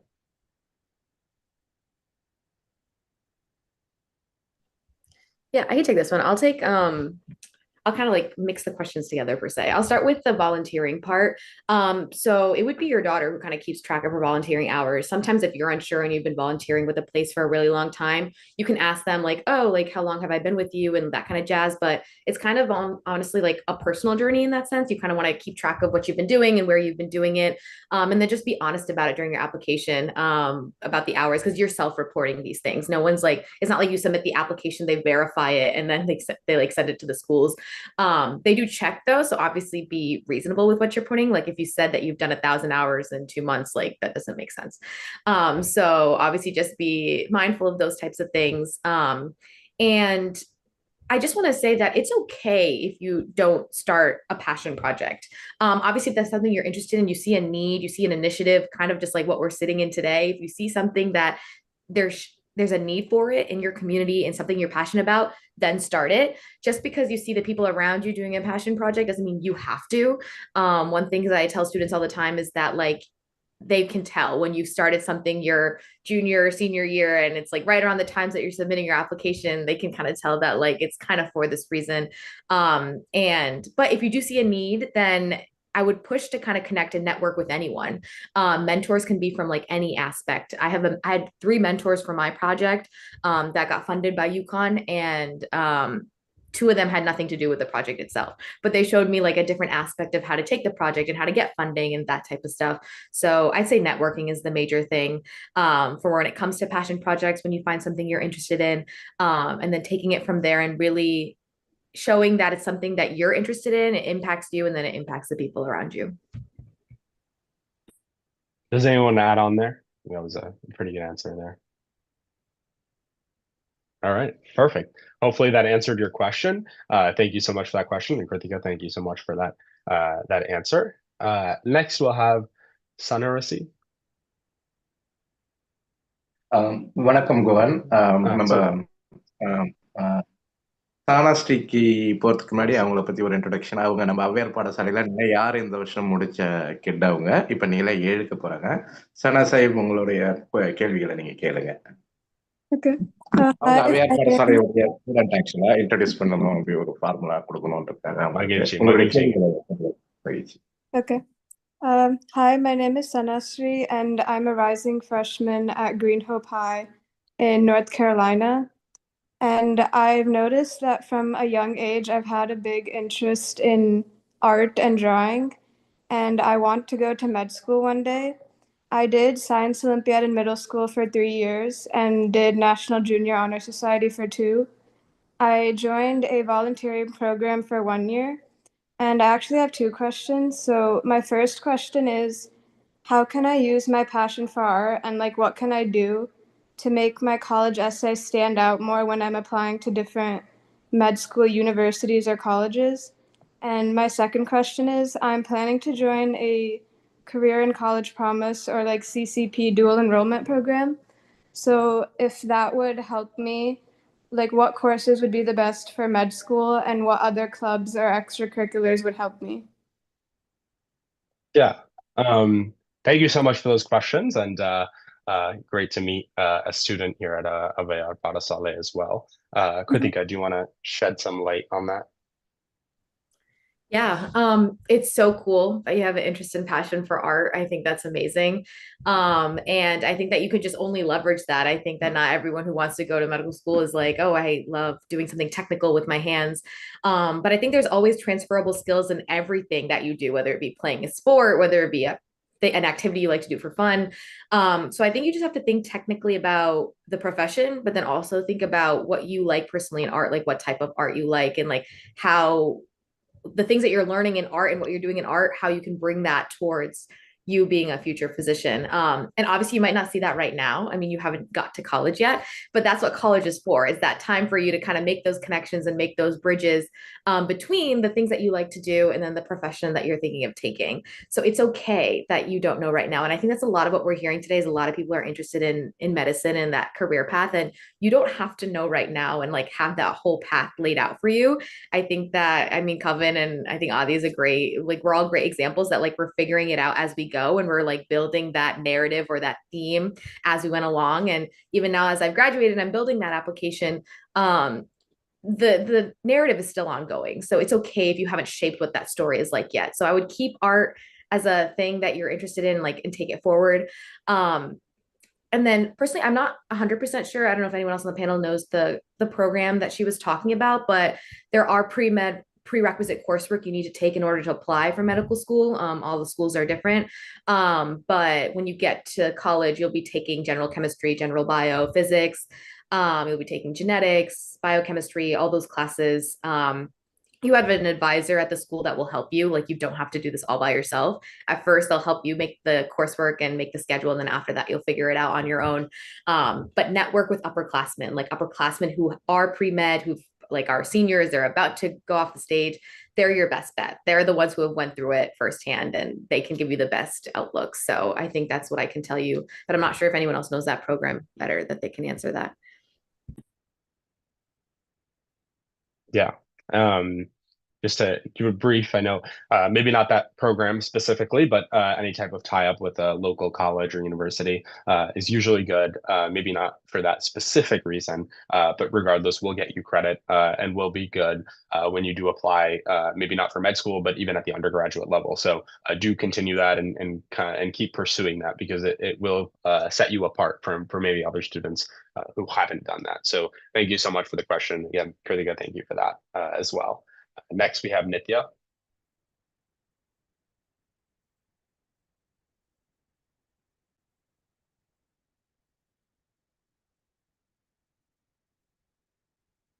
Nitya, you should be able to unmute your mic.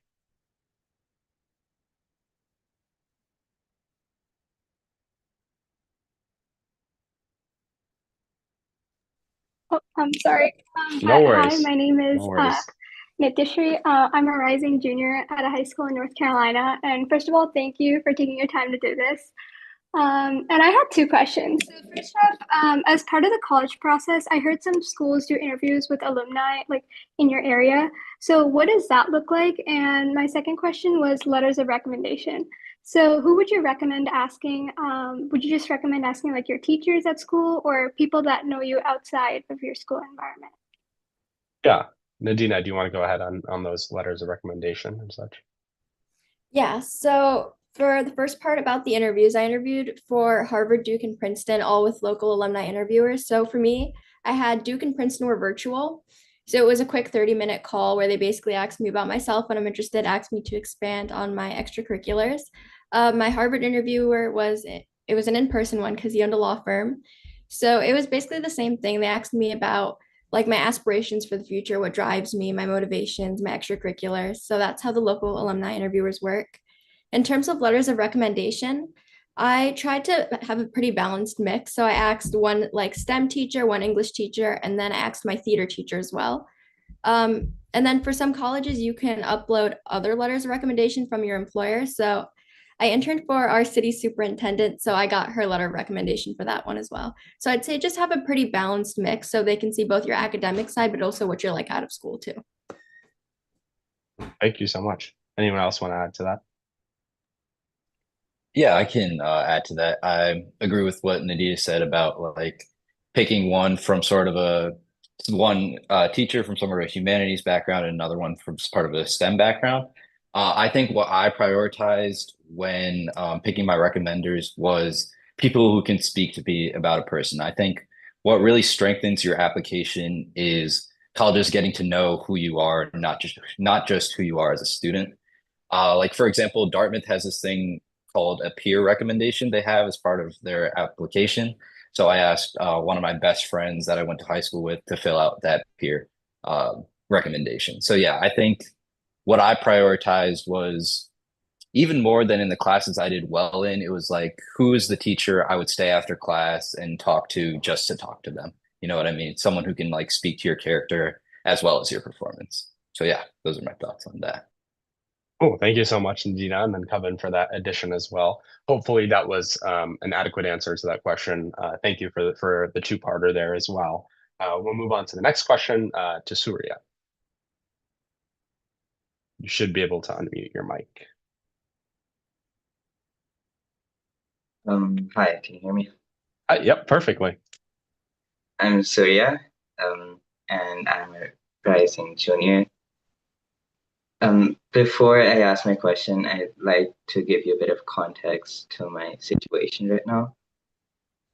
I spent most of my life in India from kindergarten till like towards the end of my 10th grade. I only moved to the US like last year in December. So pretty much my entire academic life, I focused entirely on my academics because that's all that mattered in India. I never really tried to work towards my interests or do anything significant other than studying. And then now that I've moved here, there's a lot more to focus on to get into college, and I haven't been able to work much on that. Now, it's been 6 months since I've joined high school here in the middle of my sophomore year, and I haven't really joined any clubs or done any volunteering or anything significant. I just try to get used to the system while also trying to mingle with people and build connections at school. So I would like to have your advice on major things I should focus on towards college, like things that would make my application seem appealing. Also, currently my interest, the degree I'm interested in is product design or industrial design. I am into art. I have taken an art elective as high school. I'm also taking dual enrollment this year. So I'm also taking electives related to product design, extra stuff like that. And I'm also planning on taking 4 AP courses in my junior year. So yeah. Yeah, thank you so much for the question. And looks like you're definitely keeping yourself busy with all of those, with all the courses and the extracurricular involvement. Do we have anyone that wants to go ahead? Just unmute.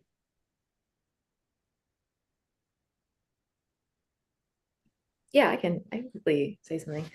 I want to say that you're really courageous, and it's not easy to come to a new country and get used to, I guess, the social systems that are in place. I know Guhan talked a little bit about this because I know high school is completely different here than what it was like in India, and it's a very different process. My parents and I talk about it all the time.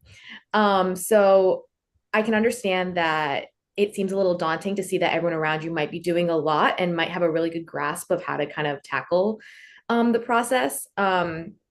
And I don't think it's a bad thing that you've taken this time to kind of understand the system itself, to make friends, get used to your surroundings. I think there's nothing wrong with that. And I think everyone should do that the minute they get to college. It shouldn't be you step foot in college and now you're joining every club that exists and doing everything that you see. I think you should take the time to make some friends and do all that jazz. So I think you're taking the right path at this moment. And with that being said, I don't think you need to join 15 different things right now to set yourself up for success to apply next year to college. I think that if you choose one thing of volunteering and you start doing that for the next 2 years, and then you choose one club to join and you really get heavily involved in it and you do a lot in it, I think you could talk a lot about that. And your unique situation makes you unique and makes you a better person, right? So I would say leverage the fact that you've just come to this new country and talk about the experiences that you're having, because I promise you, all the people around you are not experiencing that exact same thing. So I think that you should twist the narrative a little and see it as a positive, because I think that if I were in your situation, I would see it as a positive, because you come with such a different experience and such a different mindset that the people around you don't, and you just look at the world in a different way. So I would use that. I would tackle that into your college essay. That'd be a great college essay to read. And I wish you the best of luck. So I'd say just choose a couple things right now, get involved in it, and see where that goes. Yeah, thank you so much for your question. And Kritika, thank you so much. Good luck with that process, and good luck over the next few years with all those commitments as well. Just want to give a quick note that we have about 10 minutes left in the session. So we'll end with these two questions that have come up, and we'll call up individually. Please also do reach out to those emails that have just been posted in the chat if you do have future questions. In the wrap-up, we'll talk about the future of Thadam and how it's progressing over the course of this year. There will be more meetings, and it will be a little different in terms of structure. So please do stick around until the end. But until then, I'll call up Pranesh.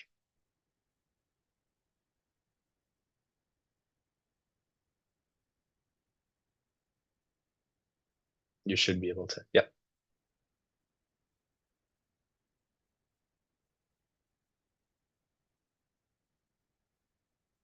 I don't think we can hear you, Pranesh.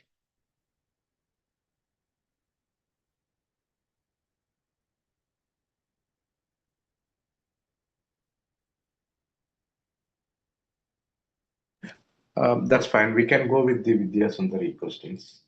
Yeah, we'll go to the next question and then come back afterward. Hello. Vidya Sundari? Yep.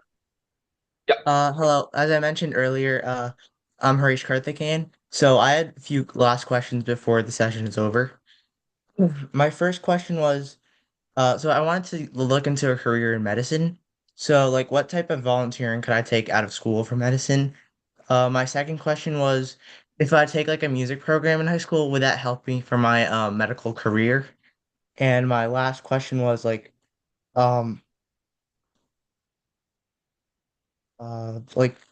how does like National Honor Society help for like any career in general? Yeah. Adi, do you want to start on that? Yeah, I can start. So in terms of volunteering, when it comes to medicine, I think Kritika and Kevin touched on this a little bit earlier as well, but I like to split it into clinical and non-clinical hours. So clinical hours, this is what this is just anything that happens in your clinic. So any shadowing, any interaction with actual patients, that's all clinical, and that's always like a form of volunteering that you can do. But I also want to emphasize that when it comes to medicine, that's not the only kind of volunteering that you can do. You have a ton more options, and that's where you have your non-clinical volunteering as well. So this can be anything that just helps your community. It can be as small as just volunteering in your library to as big as like anything else, like volunteering for some big organization such as this, for instance. But yeah, you really have a ton of options when it comes to volunteering. There isn't anything like specific that you need to do. As long as you're able to gain a lot of experience from it or make some sort of impact or contribution to your community, that's probably the most important aspects when it comes to volunteering. And for your second question, I think it was regarding music. I don't, if it really speaks to you as a person, then yeah, absolutely include it. I wouldn't say that it's like anything in specific that you have to prioritize or that you absolutely need if it comes to, or when it comes to college or when it comes to medicine or like any career in general. But if it's a big part of your personality, then if it's a big part of what makes you you, then absolutely I talk about it as an extracurricular. But again, it's not like a must-have, for instance. And then the third, what was the third question again? Someone can remind me. Talking about NHS and like NHS, yeah. Right. So honor studies in terms of any career. Again, that's also a similar answer there. It's really how much you've been able to gain from that experience. It's not like specifically, this being a part of this National Honor Society or that National Honor Society is going to necessarily propel you towards a particular career or make you stand out in particular, just because a lot of students are part of honor societies. So it's not something that is going to on its own make you stand out. What will make you stand out or make your application stand out based off of honor studies is, again, how much that's really impacted you and how much you have been able to impact the community as well as those around you through those honor studies. So it's very similar to music. If it's been a big part of your life, it's able to shape your personality. If you're able to cause a lot of change and impact in your community, make a lot of contributions to that, then absolutely I'd include it. But again, like on its own, I wouldn't say it's anything like too big of a deal. Yeah, thank you so much, Adi, and for getting through all of those as well. Kevin, do you want to add on that?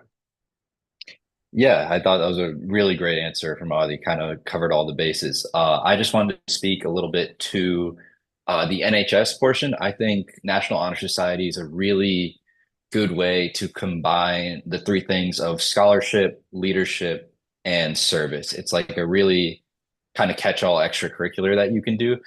Number one, scholarship. Just to be eligible for the society, you have to have demonstrated that you are a student of high caliber. Secondly, as far as leadership goes, there's, as we have all discussed, like elected positions within NHS that you can be a part of. Those are great opportunities. And third is service, which I think is one of the most important things. When I was elected president of National Honor Society, the first thing my advisor did was like sit me down and be like, this organization can be as active or inactive as you want it to be. So like it really is up to you and the team of people around you to propel it.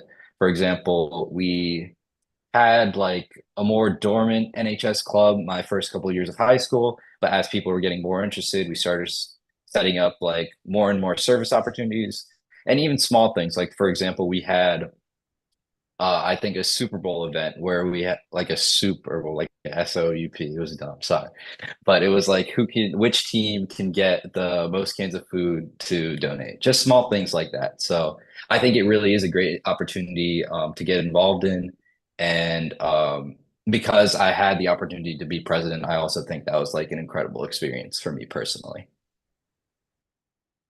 Thank you so much, Coven, and hopefully that kind of sufficed in terms of answers as well. Thank you so much for those questions. We're coming to our last question here with Pranesh. I know you were unable to unmute earlier, but hopefully it works now. So please, Pranesh.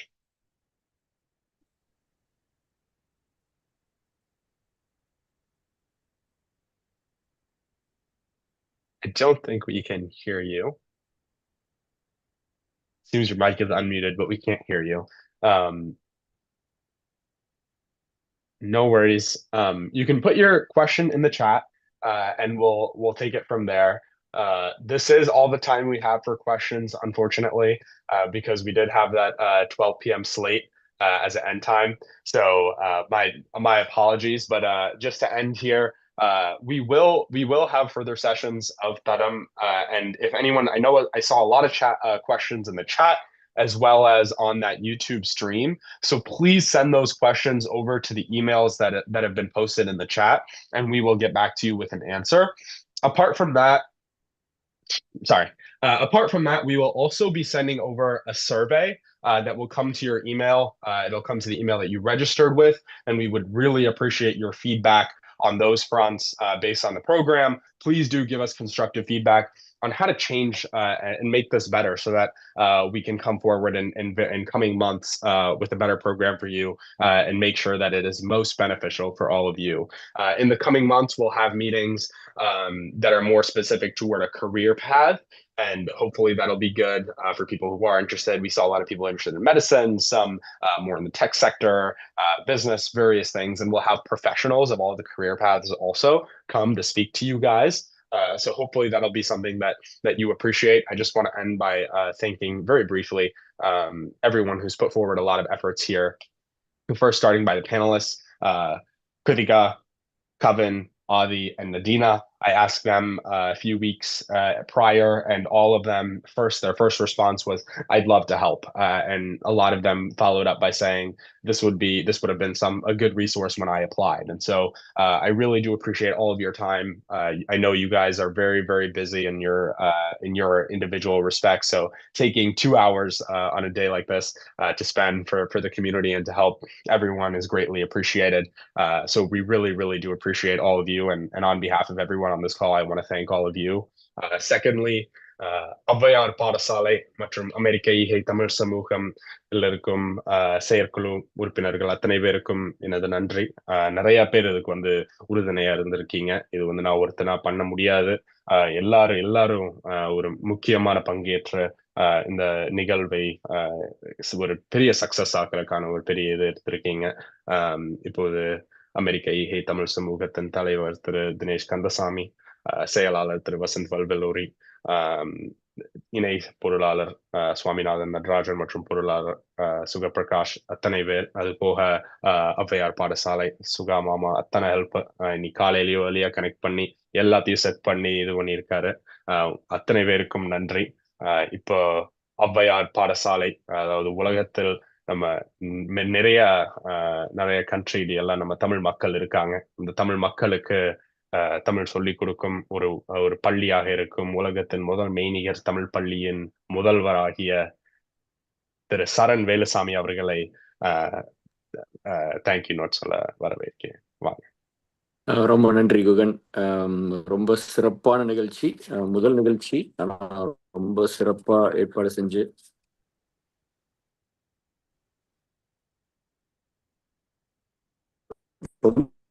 ரொம்ப பயனுள்ளதா இருந்தது.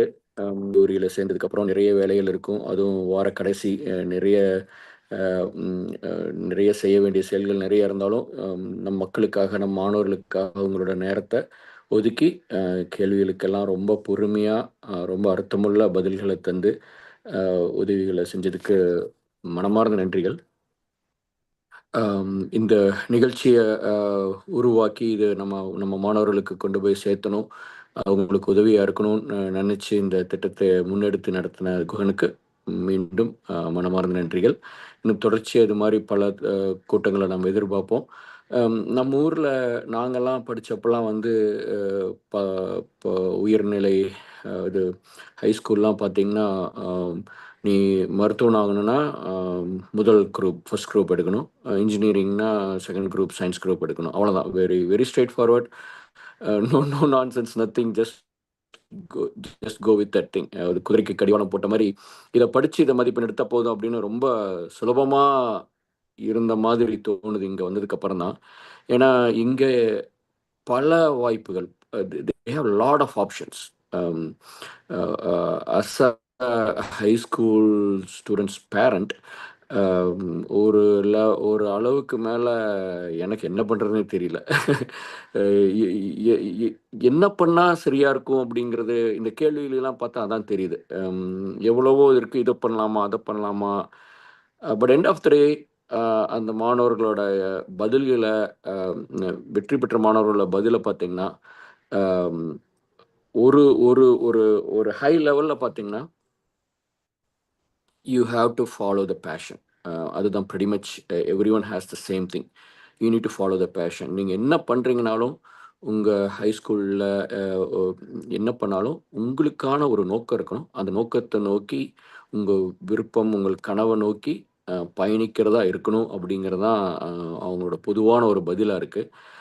அதனால் மாணவர்கள் வந்து முக்கியமாக பெற்றோர்கள் வந்து ரொம்ப குழம்ப வேண்டாம்.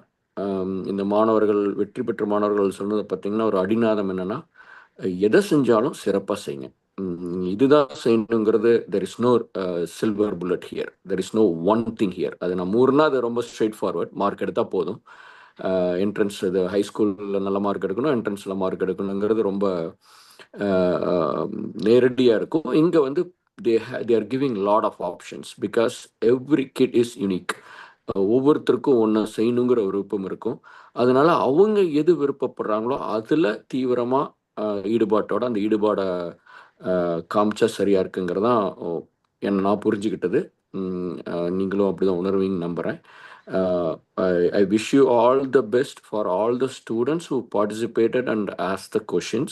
இந்த நிகழ்ச்சியில் பங்கு பெற்ற அனைவருக்கும் கேள்விகளை கேட்ட அனைத்து மாணவர்களுக்கும் மீண்டும் மனமார்ந்த நன்றிகள். உங்கள் பங்களிப்பு நிகழ்ச்சியை மீண்டும் பெரிய வெற்றியாக்குகிறது. அப்புறம் ஹைஸ்கூல் ஸ்டூடெண்ட்ஸ்க்கு எல்லாத்துக்கும் வாலண்டியரிங் ரொம்ப ரொம்ப முக்கியம். I know you are trying to find out many avenues to do the volunteering. Of course உங்களுக்குன்னு ஒரு கனவுகள் இருக்கும். அது சார்ந்த தன்னார்வ செயல்கள் தான் வந்து ரொம்ப முக்கியமாக இருக்கும். ஆனால் அதை தாண்டி தமிழுக்காக, நம் தமிழ் மக்களுக்காக, தமிழ் மாணவர்களுக்காக, நம்ம தமிழ் பள்ளிக்காக செய்கிறதுங்கிறது உங்களுக்கு மிகப்பெரிய மனநிறைவை தரும். நீங்கள் எந்த ஒரு மருத்துவரோ, ஒரு இன்ஜினியரோ, ஒரு லாயரோ, ஒரு பிஸ்னஸோ, ஒரு ஃபைனான்ஸோ எது எடுத்தாலும் அடிநாதம் நம்ம தமிழ் இருக்கணும்னு நான் விரும்புகிறேன். ஏன்னா this is the kind of the route I would say. உங்களோட ஆம்பிஷன்ஸ், உங்களோட கனவுகள், உங்களோட பேஷன் நம்மளோட வேறு அடிநாதமாக கொண்டிருந்ததுன்னா இன்னும் சிறப்பாக இருக்குங்கிறது நாங்களாம் உறுதியாக நம்புகிறோம். நாங்கள் இப்படி எல்லாரும் வந்து எங்களோட நேரத்தை இந்த தமிழ் சமூகத்துக்காகவும் தமிழ் பள்ளிக்காகவும் பண்ணுறோன்னா எங்களோட வேறு இது. அதனால் இந்த நம்ம சமூகத்துக்காக ஏதாவது திருப்பி தரணும், அது தமிழுங்கிறது நம்மளோட அடையாளம் அப்படிங்கிறதுனால இது நாங்கள் ஈடுபாடோடு செய்கிறோம். அதனால் நீங்கள் உங்களுக்கு if you want to have you have multiple volunteering options, but you also consider our school. நம்ம தமிழ் பள்ளியில் நீங்கள் எப்படி வேணாலும் வந்து உதவிகள் செய்யலாம். ஒரு வகுப்புகள் எடுக்கலாம், குழந்தைகளுக்கு வகுப்புகள் எடுக்கலாம். ஆனால் உங்களுக்கு தெரிஞ்ச ஒரு கலையை வந்து பகிர்ந்துக்கலாம் மாணவர்களோட. இல்லை டெக்னிக்கலாக எங்களுக்கு நிறைய உதவிகள் தேவைப்படுது, அதுக்கு நீங்கள் வந்து உதவி செய்யலாம். So you all register as a volunteer. You might have already know our school is qualified to be a presidential award nominations. So the time you spend with us, if you spend like 100 hours per year, you will be qualified for the gold award, presidential award. அது ரொம்ப ஒரு நல்ல ஒரு அழகான ஒரு சான்றிதழோட ஒரு பதக்கத்தோட வருது. என் மகனுக்கு அது கிடைச்சது ரொம்ப பெருமையாக இருந்தது. ஸோ அது நம்ம பள்ளியில் நீங்கள் அந்த நேரத்தை செலவிட்டிங்கன்னா அதுக்கான அந்த ரெகக்னிஷன் உங்களுக்கு கண்டிப்பாக கிடைக்கும். நம்ம பள்ளியில் நீங்கள் உதவி செய்கிற நேரத்தை நீங்கள் இன்னொரு வேற எங்காவது சேர்த்துக்கிட்டிங்கன்னா, இன்னொரு பிரசிடென்டல் நாமினேட்டன் குவாலிஃபைடு இன்ஸ்டிடியூஷன் பண்ணிங்கன்னா அந்த மணிகளை நீங்கள் சேர்த்தி பண்ணலாம். அந்த நேரங்களை வந்து நீங்கள் 2 சேர்த்தி ஒரு 100 மணி நேரத்துக்கு மேலே வந்ததுன்னா நீங்கள் கோல்டன் இது you can apply for it. So look for it, join with our team. இணைந்திருக்கிற எல்லா மாணவர்களும், முக்கியமாக ஹைஸ்கூல் மாணவர்களெல்லாம் நம்ம பள்ளியில் இணைஞ்சு நீங்கள் உதவி செய்யறதுக்கு நீங்கள் உதவி செஞ்சீங்கன்னா உங்களுக்கும் பயனுள்ளதாக இருக்கும், பள்ளிக்கும் பயனுள்ளதாக இருக்கும். மீண்டும் மனமார்ந்த நன்றிகள். இந்த கல்லூரி மாணவர்கள், நம்மளோட இணைந்த மாணவர்களுக்கு எவ்வளவு நன்றி சொன்னாலும் பத்தாது. ஏன்னா I know how their time is valuable. அந்த நேரத்தை நம்மளோட ஒதுக்கணுங்கிறதுக்கே வந்து ஒரு பெரிய ஒரு கமிட்மெண்ட் வேணும். அது ஒருங்கிணைச்சு கொண்டு வந்த குகனுக்கு நன்றி, மாணவர்களுக்கு நன்றி, எல்லாத்துக்கும் மனமார்ந்த நன்றிகள். நம்ம மீண்டும் இதே மாதிரி ஒரு நிகழ்ச்சியில் சந்திப்போம். உங்களோட கேள்விகளை தொடர்ந்து அனுப்பிச்சிட்டு இருங்க. Maybe we'll have one more session, a few more sessions, and we continue answering these questions. நன்றி குகன், அனைவருக்கும் நன்றி. மிக்க நன்றிங்க சரண் மாமா. கடைசியாக இந்த நிகழ்வை உங்கள் எல்லாத்துக்கும் நிறைய ஆர்கனைசேஷன் டிஸ்ட்ரிபியூட் பண்ணாங்க. அந்த லிஸ்ட்ல பாத்தீங்கன்னா கனடிக தமிழ் சங்கத்துக்கு ஔவையார் பாடசாலை மற்றும் அமெரிக்க ஈகை தமிழ் சமூகத்தின் சார்பாக எங்களது நன்றிகள். இங்க கனடிகர்ல நிறைய பேர் இணைஞ்சிருக்கீங்க. ஸோ இதோட நான் வந்து எங்களுடைய நிர்வாகத்துடைய தூண் திரு சுகதேவ் வேலாயுதத்துக்கு நான் கொடுத்துட்றேன். உங்கள் எல்லாத்துக்கும் மிக்க நன்றி. இங்க வந்து எங்களோட இந்த 2 மணி நேரம் செலவிட்டதுல மிக்க நன்றிங்க. நன்றி குகன், சிறப்பு. இறுதியாக வந்து குகன் நீங்க நம்மளுடைய யூத் வாலண்டியரிங் டீம் எல்லாருக்கும் ரொம்ப தேங்க்ஸ். நீங்க கொடுத்த இந்த இன்ஃபர்மேஷன் வந்து நம்ம மக்களுக்கு ரொம்ப யூஸ்ஃபுல்லா இருந்திருக்கும். AmChaTs எடுத்திருக்கிற இனிஷியேட்டிவே ஒரு நிச்சயான இனிஷியேட்டிவ் தான் எப்பயுமே எடுப்போம். அதனுடைய ஒரு பகுதி தான் நம்ம பள்ளி. நம்ம தமிழ் பள்ளியோட நோக்கம் என்னன்னா, எல்லா மாநிலங்களிலும் பள்ளிகள் இருக்கு. ஆனா எங்க பள்ளி இல்லையோ அந்த மாணவர்களுக்கு எப்படி தமிழை கொண்டு சேர்க்கணும், அது வந்து முதன்மையான குறிக்கோளா எடுத்துதான் அதை நம்ம பண்ணிக்கிட்டு இருக்கோம். அதுல நமக்கு இந்த வருடத்துக்கான ரெஜிஸ்ட்ரேஷனும் போயிட்டு இருக்குது. நிறைய பேருக்கு அது மூலியமா நம்ம உதவிட்டு இருக்கோம். அதன் தொடர்ச்சியா வந்து இங்க இருக்கிற தமிழ் மாணவர்கள் எப்படி கல்லூரியில சேர்றது அப்படிங்கிறதுக்காக இந்த தடத்தை உருவாயிருக்கும். அதுவும் சிறப்பாக இருக்கும். தமிழ் மெய்யியலுக்காகவும் ஜார்ஜியா சாப்டர்ல வருகின்ற வாரம் வந்து ஒரு அறிஞர்கள் பேருரைகள்லாம் அரேஞ்ச் பண்ணியிருக்கோம். அதுலேயும் நீங்க அட்டன் பண்ணணும்னா அட்டன் பண்ணிக்கோங்க. இது மாதிரி பல்வேறு தளங்கள்ல இயங்கிட்டுறதுனால நிறைய தன்னார்வலர்கள் தேவைப்படுறாங்க. உங்களை நீனே எங்களோட வந்து இணைச்சிக்கோங்கன்னு நான் எல்லாத்தையும் கேட்குறேன். ஸோ அதே மாதிரி உங்களுக்கு வருகின்ற செய்திகளையும் உங்களுடைய நண்பர்களுக்கும் குழுக்களுக்கும் நீங்க பகிர்ந்து அவங்களுக்கு உதவிகரமா இருக்கணும் அப்படிங்கிறதையும் கேட்டுக்கிறேன். ஸோ இந்த நிகழ்ச்சியை சிறப்பாக எடுத்து சென்றவங்க எல்லாருக்கும் AmChat மற்றும் ஔவையார் பாடசாலையின் போர்டு வழியாக உங்க அனைவருக்கும் என்னுடைய மனமார்ந்த நன்றி அண்ட் வாழ்த்துக்கள். மீண்டும் இன்னொரு தருணத்தில் நம்ம எல்லாரும் சந்திப்போம். நன்றி.